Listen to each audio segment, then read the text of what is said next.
Daily digestive health using a plant-based fiber called psyllium. The gelling action of this special fiber traps and removes waste, so you can feel lighter and more energetic.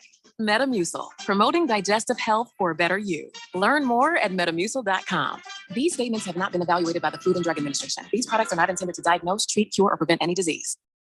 Hi, folks. Robert Quigley here, America's Independent, Washington, D.C. We're on the road to the White House. Today, it's drug war and foreign government sovereignty. Folks, we must look at the real substantive facts. Fentanyl, heroin, and cocaine precursors all come from the Chinese world to Latin America. We are suffering the modern version of the 1800s opium wars.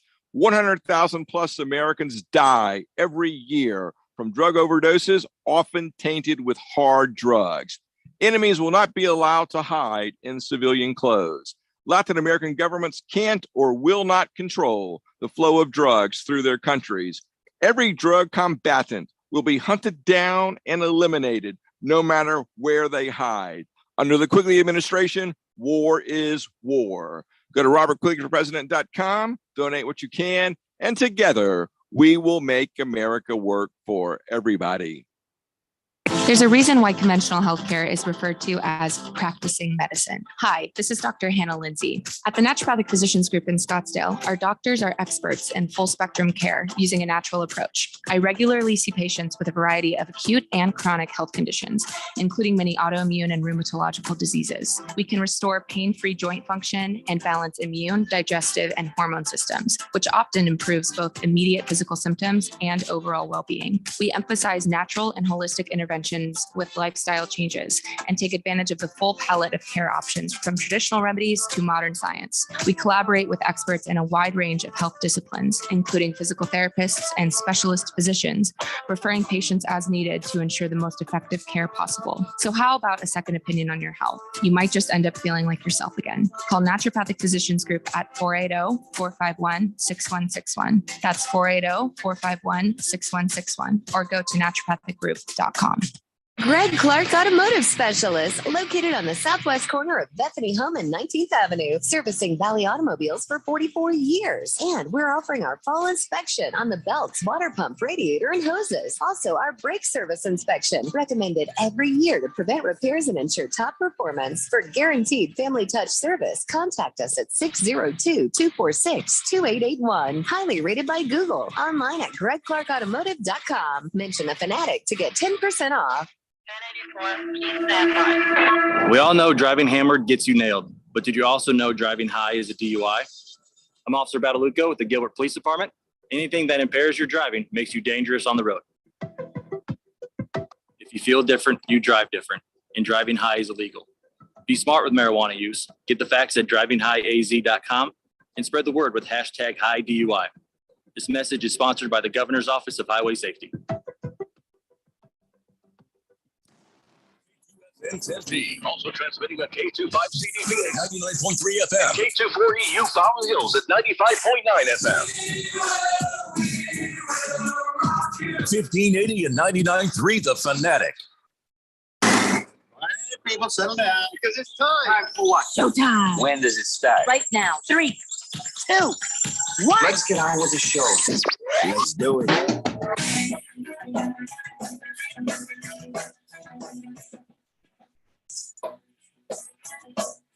All right, everybody, it's Tuesday here on the Daily Blender. I'm your good friend, your radio pal, Jeffrey O'Brien, alongside Randy White. Got Keon Rose in the control room, and you guys are on the Fanatic text line, 888-368-1580, as we broadcast live in the Harmon Solar Studios in Scottsdale. And, yeah, nothing that good happened last night. I mean, we're going to talk about the Diamondbacks. We're going to talk about Monday Night Football. We're going to talk about a whole lot of stuff, but I think the real important thing here is that today is National Pasta Day. Ooh. Yeah. You like the pasta, Randy? Oh, you yeah. like you some pasta? You married a woman who probably loves some pasta. Oh, yeah. Yeah. What's your favorite pasta? See, I like it when Miss Kim makes me homemade spaghetti and meatballs. So I guess spaghetti. Okay. Hey, how about you, Keon? Do you have a favorite kind of pasta? Yeah, I like the lasagna. Yeah, I love both of those. You know, I like is that my wife has introduced me this new I don't think it's called orzo pasta. It looks like rice, but it's pasta. And it's very light. It's very interesting. And you can make it with all sorts of stuff. But I don't know why it is, but today is National Pasta Day. So there, enjoy. All right. I guess that's something to be happy about. Mm. Oh, I had something to be happy about. I didn't know this until yesterday when it was pointed out, but I guess I kind of did well with our Harmon Solar NFL fan pick'em picks. Let's take a look at the numbers here. I got 13 right. Way to go, Jeff. Go. Way to go. Congrats. Yeah, I reconsidered some things, and boy, I almost reconsidered changing my pick on the Colts. Thank God I did not do that. You guys were like trying to talk me into that. Not intentionally, but you guys were kind of like talking it up pretty good. I was like, maybe I should change my pick, but I just couldn't do it, and I'm glad I did. No, I didn't pick the Colts at all. Somebody did. I think Ralph and Randy were talking about it. Yes, that is correct. Randy, I'm really sorry to tell you this, but you only got 5 right. Yeah, well, yeah. That's about good. That's about usual for me. No, you usually do better than that. But Keon, you got 10. Ralph got 8, which I have passed him now. I have 62 right. He has 58 right. So now he can just shut his mouth. Radio Ron got because every single week. Radio Ron. That's the only thing I care about. Radio Ron got 10 right. And he ties you now, Keon. So it's I'm in the lead with 62. Followed by Ralph with 58. Then there's Radio Ron and Keon with 56. I'm not going to say yours, Randy. I don't want to. I'm in last place with 12. 42. So, and there you go. But anyway, so the weekly winner is a fellow by Jay Barker. He got 13. And so he gets himself a nifty jersey from Nick LaCapia. And by the way, taking a look at all the fantasy football leagues that we've got. League 7, NFL Blitzer. I think I've said his name before, but he got 182.8. Wow. Which this week is damn miraculous. In the Premier League, I don't think anybody busted over 150. It's just a tough week. It was a tough week. Some injuries. Moist one got me at 100. He had 157. Did he have 157? Really? Yeah. I thought he had 147. Okay, so nobody cracked 160 in Premier League, but 182.8 was the highest total that there was in the entire week. Now, of course, Moist one, he moved up into first place all by himself. And hey, at least we're all in playoff range. That's the good news. Everybody from the show's in playoff range. I'm a little worried about the Berg. The Berg, I warned him, said, don't come out here talking so much smack. He started talking so much smack to everybody on Twitter about being in the Premier League, and they weren't. He is now 2-4.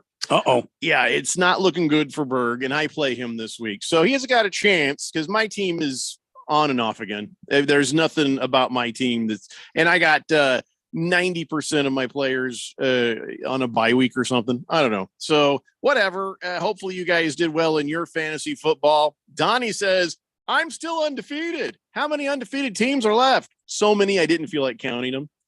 You're not special, Donnie. I don't want to tell you that, but yeah, there's quite a few undefeated teams. So when it gets to be more special, I will let you know. At least Donnie's not like Choro. He's up into my, he slides into my DMs, as the kids say. And he's like, give me the prize now. I was like, dude, you haven't won nothing. You don't get nothing. You don't win nothing till you win something. You don't get, I'm not getting, let's give Choro the prize. Cause he said, yeah.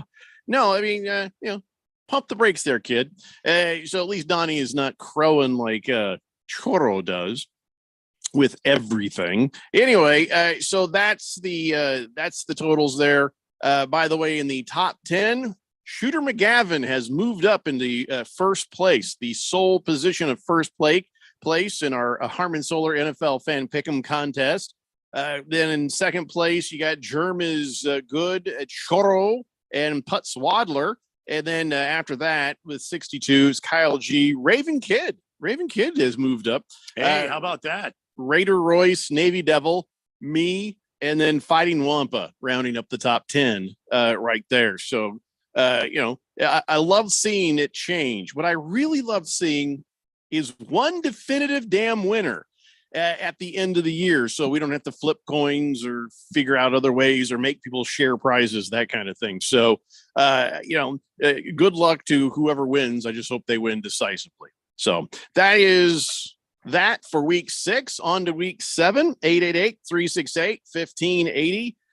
I can, there's no moral victories, right, Randy? There's no moral victories. Never. No. But at least the Diamondbacks didn't just roll over and die. The Diamondbacks had some fight last night. They didn't look like a team that was completely outmatched. And, it's a matter when the bats get hot, when a pitcher can pitch. Gallen seemed like he struggled.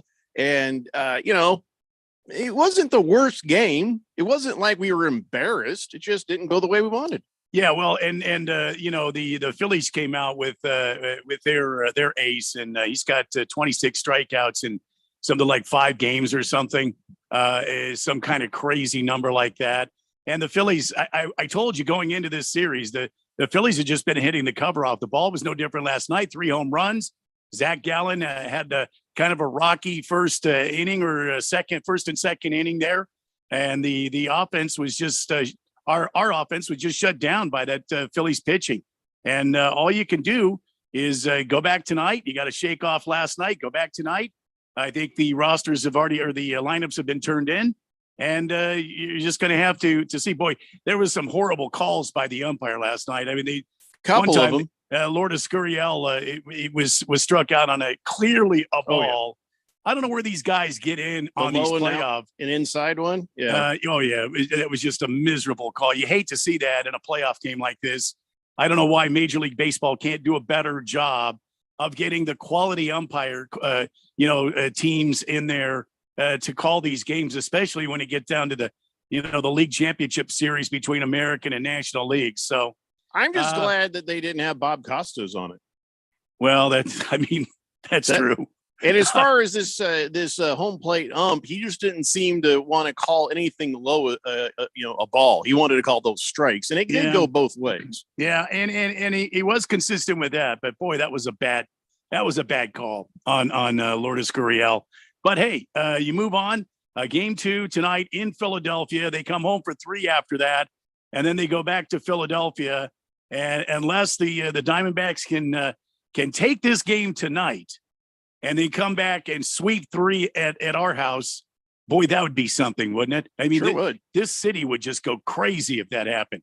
But of course, everybody is picking the Phillies by a large margin to win the series, and even our very own CBS is saying, that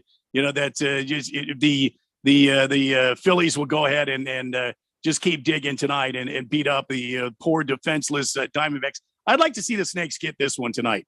I'd like to see Merrill Kelly go out there, be dominating. I'd like to see this team get moving. And I'd like to see us, we scored the 3 runs. We started a comeback after being held quiet early in the game. So we'll see what happens tonight. It's all zeros right now. And we'll see what happens between the Snakes and Phillies in game 2. Game starts at like 5:10 or something like that. So we'll kind of keep you posted on how that whole thing goes. But Merrill Kelly is on the mound tonight against Aaron Nola. And right now the money line is in favor, of course, the Phillies, minus 170. Now that has changed over the course of the day, and I'm not sure why. It was minus 165 earlier. Now it's minus 170. So, all right, listen, we're capable. We can win the game. Absolutely. Yeah. Last night, it didn't feel like that we were getting our asses kicked. It felt like, Zach Gallen was kind of getting beat up a little bit, but it didn't feel like the team was getting its ass kicked. When you give up 2 runs within your first 5 pitches of the game, that's saying something. I mean, Schwarber nearly hit it out of the stadium, and Bryce Harper hit that, that home run right there at the first inning. So, hey, it is what it is. On to game 2. So would you have left him in there, or would have you pulled him out? Zach's been starting kind of, he's a slow starter. He has been all season long. After he gets past the first inning or 2, he generally settles down and he's dominant. You didn't want to give up 2 runs like that right away, bang, bang, especially playing against their ace in their stadium. But I think the Snakes. I think you got to keep Zach Gallen in there as long as he'll give you, good innings. You got to keep him in there and let him throw because you don't want to go to your bullpen too early. You just don't want to do that. So I think it was the right move to make. Our visually challenged Mr. Wilbur says, I could have called a better game than those loser umpires. Pitch on the way. Sounds like a strike. Wow. That's what I'm saying. It did seem like that plate umpire, if he couldn't see, you know what I'm saying? If he anything low, he just called that a strike. Just gave it, it's a strike. Why not? And that hurt us at a very pivotal moment, but he also called those against the other side as well. Yeah. Stockton Slap says, my girl makes a mean Cajun chicken pasta. Makes you want to sleep. I think what he meant to say is makes you want to slap your mama. I don't know what makes you want to sleep your mama would mean. So I'm assuming just choke her out in an octagon. You put the sleeper hold on your mom. Easy. Yeah. Yeah. Mm-hmm. That's aggressive, Stockton Slap. But you are Stockton. Donnie says, since none of my bets have been hitting lately, I should put $10 on the Phillies so the Diamondbacks can pull through tonight. Please do. Please do. I think we'd all appreciate that, Donnie. 888-368-1580. Hey, so, there have been, repeated calls, mostly by George, but some by us to sell the team Diamondbacks to, somebody who'll, get the people in there to do it right. There have been fire Torey Lovullos. There have been fire Mike Hazens. There's been, there's been comments. There's been stuff like this that's come across, on a damn near constant basis during the course of the season. And, but right now we're all feeling pretty good. Mike Hazen, turns out he did all right. Torey Lovullo gets a little bit of a pass, and we haven't even thought about Kendrick lately, have we? Why? Because the team is out there doing something we did not expect them to do. So they get, they're getting a reprieve from that sort of thing. But the people who are not getting a reprieve, the Oakland A's. John Fisher, he gets it on a near damn constant basis, and it doesn't matter anymore. I don't know why anyone thinks it matters. Everybody's screaming at him. He's like, dude, we're already in Vegas. This is a done deal. We are in Vegas. I got a $380 million public funding bill to build a ballpark right there on the Strip. I don't need you anymore, Oakland. I don't need you. And so, I don't know if you know this or not, but Trevor May has decided to retire. And he says, I'm out. I've been here 9 seasons. I'm done. I was with the Twins. I was with the Mets. And then the A's here. And he's like, listen, I just want everybody to know that I love the A's. I love the people, the organization, every single person who's a part of it. I love you all. Every single one, except for one guy. And we all know who that guy is. Sell the team, dude. Yeah. Let someone who actually takes pride in the things they own something. There's actually people who give a bleep about the game. Let them do it. Take mommy and daddy's money elsewhere, dork. I don't know the last time anybody was called a dork or anybody called somebody a dork. But you can't come back from that dork. I'm sorry. That's a good usage of dork right there. You got a billionaire owner and you just labeled him dork. He says, also, if you're going to be just a greedy F, own it. There's nothing weaker than being afraid of cameras. So that's one thing I really struggled with this year was not eviscerating that guy. Do what you're going to do, bro. Whatever. You're a billionaire. They exist. You guys have all this power. You shouldn't have any because you haven't earned it. Anyway, reality is you got handed everything you have, and now you're going to be too soft to stand in front of fans and the team and take any responsibility for anything you're doing. You're putting hundreds, if not thousands of people out of work that have worked somewhere for decades. You haven't even acknowledged that at all. Just be better. That's all we're asking. Just be a human being. Damn. Wow. Flamethrower off. Just wow. Yeah. But who doesn't feel it? The guy in the asbestos underwear, John Fisher. Doesn't care what anyone thinks. Doesn't care what anyone says. Guy's in this for one reason only, and that's to make money and get as many millions or even more billions while he can before selling the franchise. He's trying to to get it into a market where he thinks that people will go and pay ticket prices and new facilities and that he doesn't have to pay for. And, I think he's going about this all the wrong way. And I agree with what he's look, this guy has been on the inside for a long time. I mean, Trevor May has been with the team a few years. It's not like he's a rookie. He knows what's going on. He sees the insides. And when you have somebody this strongly opinionated about this, you got to know there's something going on. You get the clubhouse isn't happy. I'm sure, the management is not really happy. There's a lot of friction between players in the front office. So, yeah, he don't care. He don't care. He's going to walk away.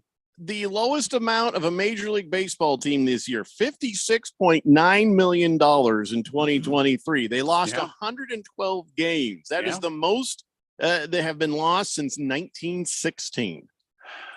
John Fisher does not care. And the thing is, fine, you own it. Okay, whatever. I don't care. But you know what? Trevor May is right about the hundreds, if not thousands of people who just lost their job after serving you, working for you for 20 years. I feel like those people did deserve better than that. Hopefully you've offered them their jobs if they followed the team to Las Vegas. I wouldn't hold my breath. No. But that's the worst part of it. You don't want to put the money into the team and field a good team. All right, you cheap bastard. But now you've messed with hundreds, if not thousands of people's lives. They've built lives in that community, and now you're yanking it all out from underneath of them. And that does suck. But John Fisher sucks. He does, and he does not care what we think. He's very rich, and that's all that counts. Yep. And it's sad. It's a sad statement, but that seems to be the state of affairs with Major League Baseball right now with some of these owners. And quite honestly, I was saying it earlier this year with Ken Kendricks. How can he just sit around and watch this team lose 100 games a year? Now, this year, of course, something different is going on. Mike Hazen has built something out of the farm team. It's a good young nucleus. Maybe we'll see the Diamondbacks continue to build in that. I don't know. We'll have to wait and see. But this guy in Oakland, it's obvious he doesn't care. It just sucks that whenever they do win, it's because people won despite you. It's that you had a general manager in a Billy Beane that was able to use Moneyball to try and construct a roster that could win and could get you to the playoffs. Right. But it wasn't because you were spending the money. Like, people have to find a way. You're so cheap, you actually forced people to innovate around how little you were willing to spend on a team. They made a movie about it. Yeah, it's just like, and it's just that's the only bad thing about that movie is that they didn't quite frankly paint him as the clear and obvious villain, because he is in the book. I mean, in the book, it's just like he'd call him and then he would tell Billy Beane, no, I'm not buying that. No, I'm not paying for that. No, if you trade this player, you better get some cash back while you're doing it. I mean, it was just horrible stuff. He's a bad owner. I get making money, but there's a line. You know what I mean? There's a line where it becomes almost criminal. I mean, I know it's not criminal, but it ain't good. 888-368-1580. Taco Kenny says Bob Costas is bad luck. Go Diamondbacks. Shot, please. What are you talking about? Bob Costas was good luck. We won every game he called.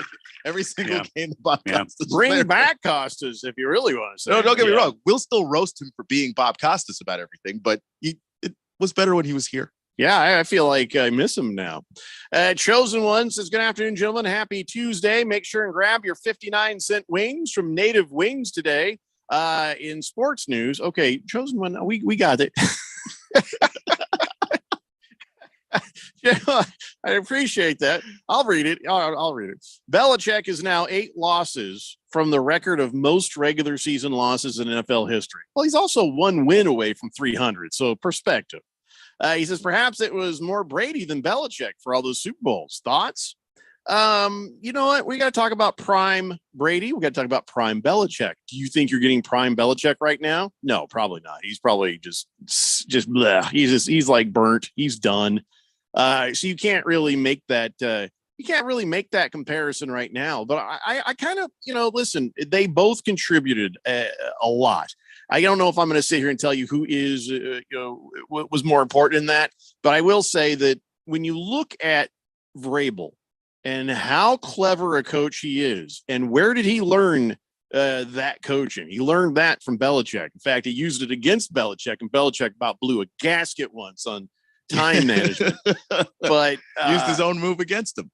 I just I can't bash Belichick and I can't bash Brady. I think they equally just right place, right time. They're two right people for that moment. But Belichick should go down still, I think, is an absolute genius of a coach. We got to take a break and more baseball and junk when we come back. We got a lot of football to talk about too. It's a Daily Blender here on 1580 The Fanatic.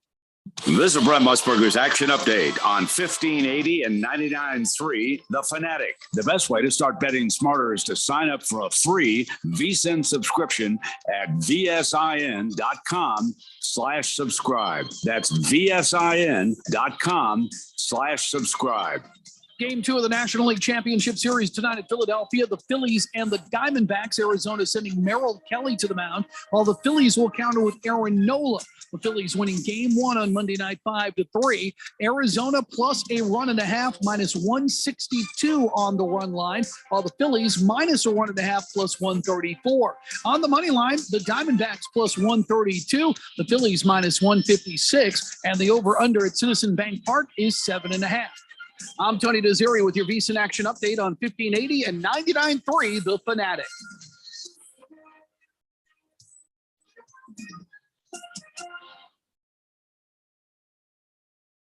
I think we're lost again. Wait, what does that sign over there say? Caution, wildlife crossing? No, next to it. If you're a 60 or older, you may be at increased risk of serious consequences from RSV, respiratory syncytial virus, compared to adults younger than 60. Ouch. I didn't know that. Not all dangers come with warning labels. Talk to your pharmacist or doctor about getting vaccinated against RSV today. RSV vaccines, including Pfizer's, are available. Learn more at bewareofrsv.com. Brought to you by Pfizer. Hey, Jeffrey O'Brien here. And listen, Phoenix has had over 53 days of 110 degree plus this summer. This last July alone, we had 30 consecutive days of 110 plus. And this summer heat might just be the new normal for summers here in Arizona. What you need to do is call Harmon Solar today. Harmon Solar could save you over 80% off your electric bills. They're a locally owned, family-owned company. Call Harmon Solar for a free estimate. 800-281-3189. That's 800-281-3189, or go to harmonsolar.com. Sun Devil football returns to Mountain America Stadium to take on the Washington State Cougars Saturday, October 28th for ASU's homecoming. Gadaboo with the catch, has the first down, stays on his feet, and he's going to go. Get your ASU Washington State tickets today by calling 480-727-0000. Touchdown Devils! Or go online to sundeviltickets.com. The legend of Cameron Scadaboo continues to grow. Greg Clark Automotive Specialist, located on the southwest corner of Bethany Home and 19th Avenue, servicing Valley automobiles for 44 years. And we're offering our fall inspection on the belts, water pump, radiator, and hoses. Also, our brake service inspection, recommended every year to prevent repairs and ensure top performance. For guaranteed family touch service, contact us at 602-246-2881. Highly rated by Google. Online at gregclarkautomotive.com. Mention the Fanatic to get 10% off. Do you know about 211 Arizona? It's a free service to connect you with resources anywhere in Arizona. Housing assistance and eviction prevention, transportation and ride services, healthcare benefits, food resources, and even utility bill support. Talk to a live operator in English or Spanish, 24 hours a day, every day of the year. Just dial 211 or visit 211arizona.org. Get connected, get answers, and get the help you need. This message is sponsored by 211 Arizona. Are you ready for the NFL season? Are you ready to win $1,580 in cold hard cash?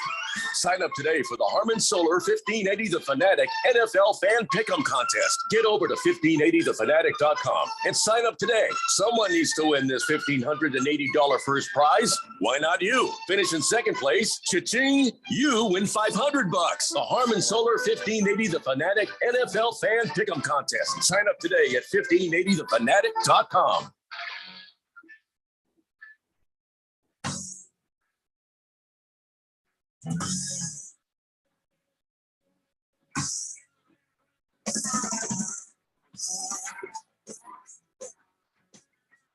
Dave Blender here on 1580, The Fanatic. You know, these Halloween setups that they got where people end up calling the cops. You know, it looks like a guy falling off his roof when he's putting up lights or something. It's so realistic. They call the cops, or somebody has one of those little video projector things, makes it look like the house is on fire, and then somebody calls the cops. Everybody comes running. And, so you start to get desensitized to those sorts of things. There's like, haha, that's funny. But then in North Carolina, there's a dude mowing the lawn, and he's like, oh, here's a dummy. Yeah, that's convincing Halloween dummy right there. Oh, that's pretty good. I'll just mow around that. And then he went home, and it turned out that was a real dead guy. Oh, boy. Yeah, there's a real dead guy on the lawn. And he's like, well, okay, for one thing, the Halloween decorations are getting crazy. Two, that house was also used in the past to train police dogs, and they would use dummies for that. So he's like, well, maybe it's just somebody left the dummy behind. And then they're like, well, why didn't you, if you thought it was a dummy, why didn't you pick that up? He says, my job is to mow. I don't not to pick things up out of the way. Yeah. If you stop to pick up every single thing that was in your way, you might not do enough mowing.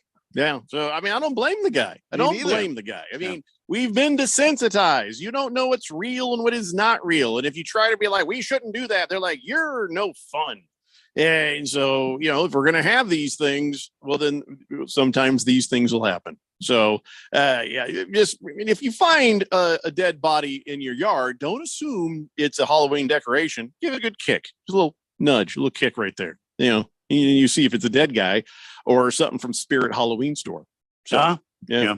Those are are good idea. Those are popping up all over the damn place, ain't they? Oh yeah, it is the season. If you're about to quit your job, what you should do is just print up on the company paper a thing that says future site of a Spirit Halloween Store and just tape it right to the front door. That's a good way to leave your job. Yeah. Alrighty. Back to the text line. Baker's Cocky Hen says, hey, just tuning in. After reconsideration, I picked the Cowboys last night and got the jersey. Oh, it was you, Baker's Cocky Hens. All There right. you go. He says, I haven't decided who I want yet. Sorry, I didn't know how to switch my name to match the picks in the text line. It's all right, man. I always like people to use their texter nicknames in everything that we do here, so it's easier to see, but that's not a requirement. And congratulations on that. And he said, by the way, you really blew it with the tiebreaker, Baker's Cocky Hens. Him and I were tied for first place. In my tiebreakers, I always put the dumbest possible thing I can for a tiebreaker. Mm-hmm. So my dumb tiebreaker did better than your well thought out tiebreaker. I have to go back and see what that was. I just put in the number 42 for Douglas Adams on both high and low. Then I put in, usually I just put in the dumbest team I could think to get the highest and the lowest score. I just do it, click, click, click, click. I don't even think about it when I do it. So my tiebreaker beat yours, Baker Cocky Hens. So you should wear that as a little bit of a shame. But listen, you've had the highest. I think 13. Is 13 the highest we've had so far? I think if it's not the highest, it's tied for the highest. You might have had 15. I can turn this up. Because I know early in the season there were more games, but since we have Kyle G in week 4 had 14. That's the highest. But still 13. That's damn. impressive. That ain't That is bad. impressive. So congratulations to you. You haven't decided what jersey you want yet. Well, you want another Baker Mayfield one? Get the new Tampa Bay Baker. Get the creamsicle Baker. I'm just saying. What are you talking about? He says, not to call you out, but check your picks. I only see 12 wins for you. It's kind of glitchy on that site, but I went back and then went back again, and it still shows that. So I don't know what to tell you. I had one week where I thought I had more picks, and then I checked it later, and I guess it was still calculating, or I don't know. Yeah. Like it just. And I've also had the opposite happen where I thought I didn't have enough picks. Then when I went back, oh no, I had a bunch of them right. So I can't tell you. This year is very glitchy on that site. Like if I try to search your guys' names, it won't work. I got to scroll through until I find you guys. So something's going on with the Gridiron Games platform. If it continues to be glitchy, we may do this in a different place next year. ProDog says 15 is the highest. No, not according to my sheet here. 14 is the highest. Who got 15? I've never seen 15 on here. So yeah, again, glitchy. Site's glitchy. Kyle G says neither Brady nor Belichick would have been great without each other. Brady needed a coach to take a chance on him and allow him to mature as a quarterback. Belichick needed a quarterback who would never deviate from the plan and would drive the rest of the team to give their full effort. They were just made for each other. It's a good point. Yeah, I would agree with you that. give Bill Belichick Brett Favre, and he probably just dies from having to pull his hair out every single week. Like, that's just not a good fit for him. But Favre found a place that was good for him, and Belichick got Brady. Heavy Metal Maniac says, I've never won a week on the picking contest. I'm getting closer, maybe one day, but I had my best week ever this football season. I only had 4 losses. All right, so you had 12 right. Good for you, man. Lacrosse Guy says, hey, don't forget that the hoodie took a chance on Brady in the 6th round. He deserves a lot of credit for that. Yeah, I mean, was it him? Was he operating as the GM even back then? Yeah, he had. Well, I don't know if he was the GM necessarily, but he had a whole lot of power. He was because they basically brought him in to do what he was starting to do in Cleveland with the Browns, which was to basically do a whole full scale turnaround of the Browns. And then, things kind of go sideways with Belichick and the Jets, and then he winds up in New England. They gave him that power because he had a system and a plan to acquire players that matched what he wanted them to do. And, it was, I think what happened to him over time is that the league caught up. But at the time, it was a pretty revolutionary, some of the stuff that he was thinking about his draft process. Chosen One says, in other news that doesn't matter. Okay. Eagles signed Julio Jones today. Yeah, I saw that, Chosen One. Thank you. Now knock it off. Berg says, afternoon, guys. Go Diamondbacks. Indeed. Let's go, Berg. So a couple of things that really struck my eye since we're talking baseball. I don't know how to say her name. I don't think I've heard anybody say this name. Kim Ng. Thank you. Kim Ng. There's no A, so I'm just yeah. Okay. It's Kim Ng. Kim Ng. She's no longer with the Marlins. She was talking with the owner, and I guess trying to figure out what was going to happen next. And she didn't really like what he was thinking. He didn't like what she was thinking. So she's like, you know what? I think I won't renew my contract, and I'll go my own way. Yeah. And so that's all good. Everybody's all high fives and thank yous and handshakes because she did a great job. You have to admit, she did a great job. And this owner for the Marlins is a bonehead letting her get away. Yeah, I would agree. And that's another reason why Derek Jeter's no longer there. He was the team president and CEO, and he was he was like that he got rid of the sculpture. No, Randy was pretty big on when they hired Derek Jeter and there was no plan to remove the sculpture. Randy was pretty big on it. Yeah. Oh, I thought you just liked that he got rid of the sculpture. I mean, it didn't hurt. No, I mean, this damn thing's an eyesore. But listen, that doesn't belong in a damn baseball field. Give me a break. Anyway, it's and he's the one that brought in Kim Ng. He's the one that got her in there, and they wanted to hire somebody to be her boss, president of baseball operations. I think she had her eye on that job. They didn't offer it to her. And all she did was just turn this team around from a losing franchise into a playoff franchise. And she brought in some key pieces. And, she's going down the road. And that's why organizations have a losing culture, because the ownership group don't listen to the people who know the game of baseball. They think they do, but they really don't. And when you take a talented general manager like Kim Ng, who's been around baseball for, I don't know, 20 or more years, been around winning baseball teams. I think of the Dodgers. She was in that organization for a long time. And then you piss them off and they don't want to be there anymore because you have this culture of losing, this short-sighted culture of losing. And so Kim Ng's going to end up somewhere.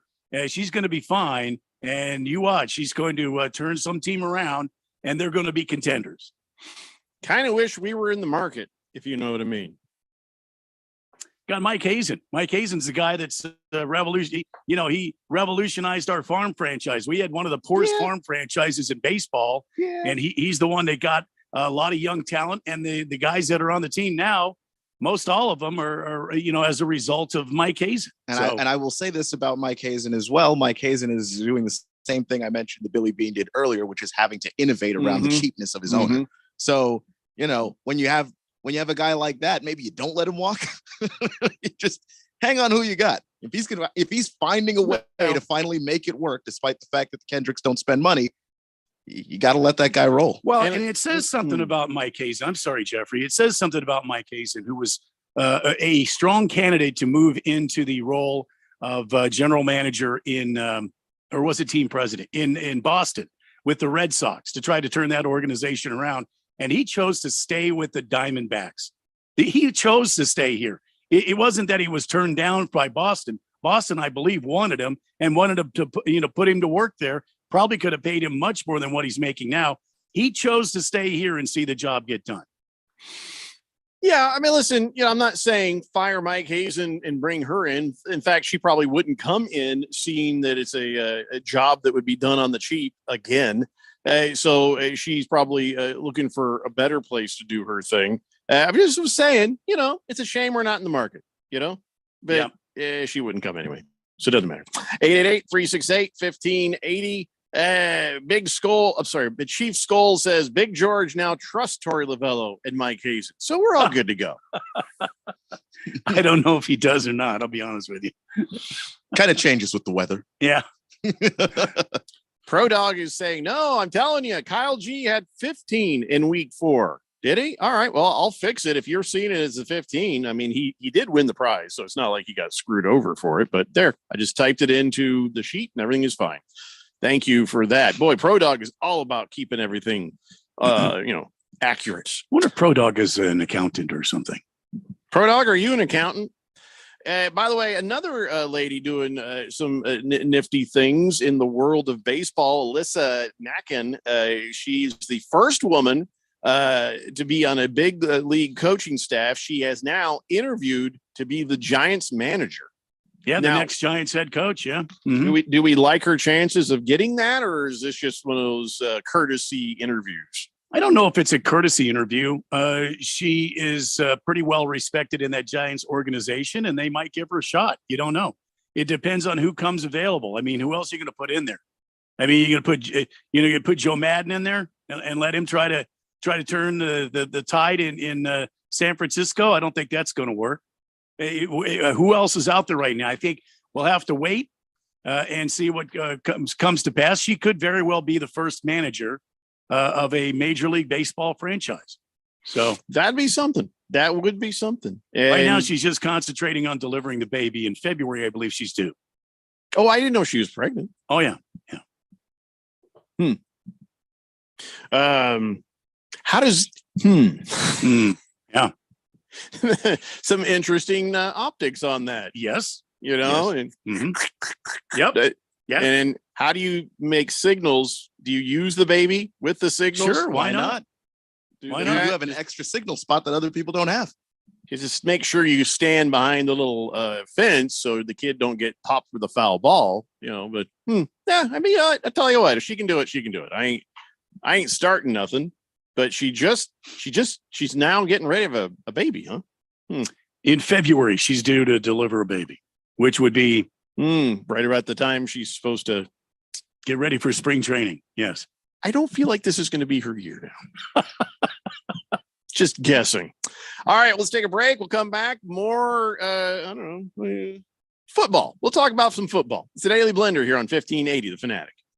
Hi, folks. Robert Quigley here, America's Independent, Washington, D.C. We're on the road to the White House. Today, we're going to talk about the economy and national debt. How do we build a sustainable economy? We're going to recreate the national cottage industry. We're going to reshore as many production jobs as possible from Asia. We're going to tweak the SBA to improve business ownership by the millions. We're going to tweak the FHA to improve home ownership by the tens of millions. Goal is a large increase in self-sustainable families.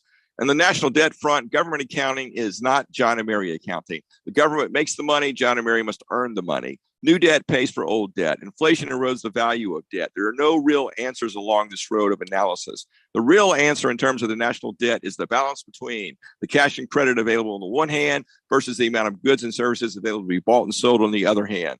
Maintaining that balance is key. Go to my website, robertquigleyforpresident.com. Donate what you can. Together, we make America work for everybody. Paid for and approved by Robert Quigley for president. O'Reilly. Protect your vehicle's engine with Syntec and O'Reilly Auto Parts. Syntec Premium Full Synthetic Motor Oil is formulated for today's engines to dissipate heat and friction and reduce wear. Get 5 quarts of Syntec Full Synthetic and a MicroGuard Select filter for just $33.99. Limit supply. See store for details. Get Syntec only at O'Reilly Auto Parts. O'Reilly Auto Parts. If you are an IT professional looking for an opportunity with great benefits, the freedom to creatively solve problems in a career with great growth potential and a team environment, look no further than Affinity Technology. Serving the Valley since 1992, Affinity Technology is looking for a level 1 tech to develop and deliver excellent solutions and outstanding customer service. Visit atechaz.com/jobs and get started with your future today. That's atechaz.com/jobs.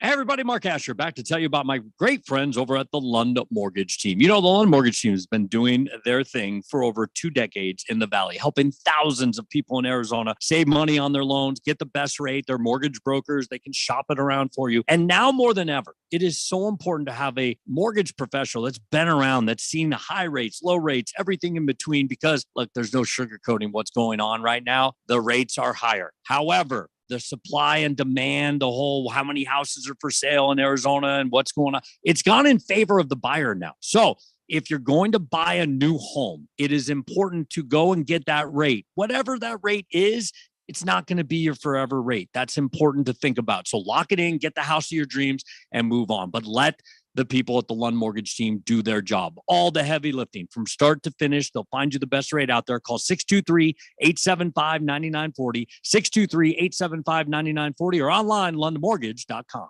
What's up, everybody? Nick Costos here, host of You Better You Bet. Be sure to check out You Better You Bet for all the insight on how to beat the spreads and everything you need to cash those tickets. Weekdays, noon to 3 on Arizona sports betting station, 1580 and 99.3, The Fanatic.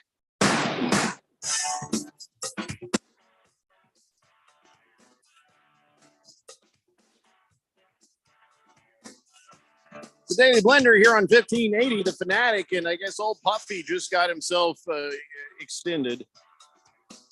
Maybe people might take that wrong. Roger Goodell just got he got a contract extension till 2027, so you'll be booing him until 2027 at a point where he will be 68 years old, and probably at that point, if you do the math, he'll probably be a billionaire himself by then for all the money he's made working for the NFL and basically running interference for the owners and, protecting them from themselves and that sort of thing, just helping the corruption along. That's all. Yeah.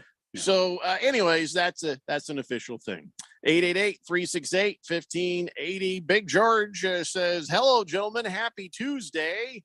Wow. Can you imagine that one woman who's interviewing for the Giants managerial position? If she gets the job, she could be, I already said all of this.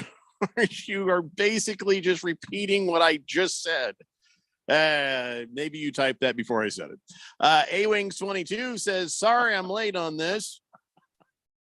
Had to step out of the car. I think it's amazing how bad of a coach Belichick was in Cleveland and is now in Boston, when he and his quarterbacks don't have the ability to know what plays are coming by watching illegal practice tapes or manipulating the equipment. His teams play with to their advantage. A-Wings, I think you've typed that before. Potentially. I mean, I just come on, the copy and paste. You got to do better. But the Cleveland thing is interesting because I think everyone acknowledged that he was building something there. That when he inherited the team, it wasn't a good team. It wasn't like Bill Belichick took a winning team and then just tanked it. He was building something, and if he had enough time, he might have been able to turn Cleveland around. We don't know, obviously, but that's the way that it's seen. If you find the NFL Films documentary called Cleveland '95, I think it's worth a look. It's pretty interesting about the inside of what happened in that organization when Bill Belichick took it over. Yeah, I mean, was he a horrible coach before Tom Brady? I don't think that was that's the not- line on him. Nope, I don't believe so either. And just again, just looking back at people who were there, nobody thought of it that way. They really thought that this was a team that needed a complete overhaul, and he was trying to do that. 888-368-1580. Well, Baker's cocky hens, he got burned on the Patriots. He said that was one of the ones that he got wrong. And you know, he asked himself a question, why? Oh, why did I ever pick the Patriots? I'll never understand why I did that. I don't know, man. I don't know. It's sometimes though, when if you look at the game and you're thinking, okay, you got old Hoodie, old Bill Belichick versus his underling from the past, a guy who's been a horrible coach, a team that is nearly as bad as the Patriots, even with, some old Patriots, there's a temptation to pick Bill Belichick and the Patriots to win that. But And it's not like the previous weeks where they got the doors blown off, or it's a 30-point game. Like, this one was pretty close, honestly. Just some very key mistakes at the end. And also Mac Jones looks like he's forgotten how to football. oh, dear God, but you're picking the Bears. That's unforgivable. I don't know what made you think to do that. That's on purpose? I think I took the Bears too. Did you really? Because the Vikings defense has just been really bad. And so the Vikings offense is better than the Bears offense, even with bad defense. I watched that game. Get through and it. when I tell you just barely better. Just barely, Just- 19 to just. 13. Yeah, I mean, it's not. The That's score reason why- shows it. That's the reason why I thought like you get some fumbles bounced the wrong way. Maybe it goes a different way. But yeah, no, they're just two bad teams in the NFC North being bad together. Chief Skull says the only thing I can think of that Bill Belichick cut was his sleeves. And by the way, Keon, how dare you pick the Bears? To be fair, I owed them for what they did to me. I saw that offense. I was like, man, this just made Justin Fields look like the MVP of the league. Swazman says, wasn't Belichick on the staff with Bill Parcells and the Giants that beat the Bills on the Scott Norwood missed field goal? I believe that is true, Interesting. but I would have to go back and check that. I don't know off the top of my head. You think they were cheating? No, I'm trying to figure out the connection there. Probably not. No. Bears. Okay, let's move on. Let's talk about last night's game. The Cowboys looked like crap. The Chargers looked like crap. But can I just say it was actually an interesting game to watch. At least it wasn't boring. You know what I mean? Mm-hmm. It wasn't great, but it wasn't boring. It seemed like things were happening. And, having a couple of guys in for fantasy football. And by the way, because of, Pollard and even Brandon Cooks, I was able to win my game. But the Cowboys just kept trying to give it to the Chargers. And the Chargers just like, no, we have Deuce Staley. Staley's our coach. No, we can't win this. And then Cowboys like, yes, you can win it. We'll just keep committing penalties. Just take the win. Take the win. I mean, that's kind of what it felt like. I did like the defense in the game from both teams. Actually, I thought it was a well called game by Derek Ansley, the defensive coordinator for the Chargers, and Dan Quinn has been awesome with the Cowboys on the defensive side of the ball as well. Against the Spread says, don't you guys drug test at 1580 the Fanatic? Don't ever under any circumstances pick the Bears. Oh, we will start now against the Spread. I mean, listen, man, they took my team to the woodshed on national television. If for any reason someone can pick the Bears, it's the person who just got throttled by the damn Bears. That's all I had. I just had visions of that in my head. I closed my eyes. I see Justin Fields throw another touchdown at FedEx Field. Let me have this one, Bert. Let me have this one, okay? There's this PTSD there. There's some trauma involved. Well, it was against the Spread. There's some trauma involved. Oh, sorry, against the Spread. And- Trauma involved. And so what you're saying is after that, you thought the Bears were good because they beat you? No, it's that they had back-to-back games where they looked competent on offense, and not just competent, but they put up like a few hundred yards of offense. It looked like they were kind of turning the corner a little bit, and they were playing the Vikings. To be clear, it doesn't work if they don't play the Vikings. I'm not picking the Bears to beat the Dolphins after that. Okay. Drug testing starting next week. A-Wings 22 says Kraft. Kraft was pissed at Parcells resigning Curtis Martin away to the Jets. Then Kraft wanted to shaft Parcells by taking Parcells' heir apparent coach and enabled the cheating to win. So he didn't look bad hiring a bad coach. Yeah, we all know the history of all that. A-Wings 22.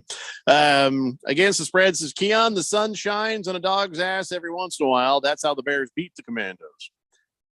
Well, I get that, but again, which dog? And I feel like dogs are outside pretty often in Phoenix, and the sun is always shining. My dogs are always running outside to get some sun because we keep it like 72, 73 degrees in here and they get cold. I am not saying I was right to choose the Bears, obviously. I just saw a situation where the Bears looked pretty competent going up against a couple of bad defenses in the Broncos and the Commanders.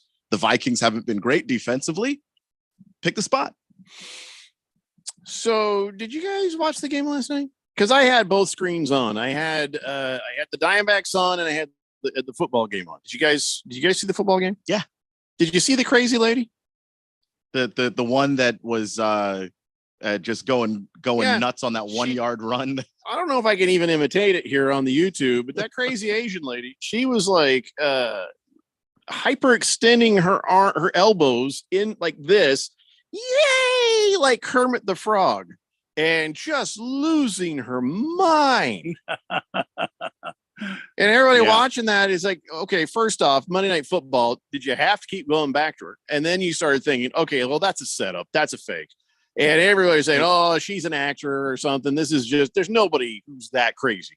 And maybe she had money on the game. Well, it turns out, no, that's how she always is. She has, and she's a real fan. She has season tickets, her and her husband, and they sit there every week and somebody just noticed it. And they're like, oh, let's get a camera on that.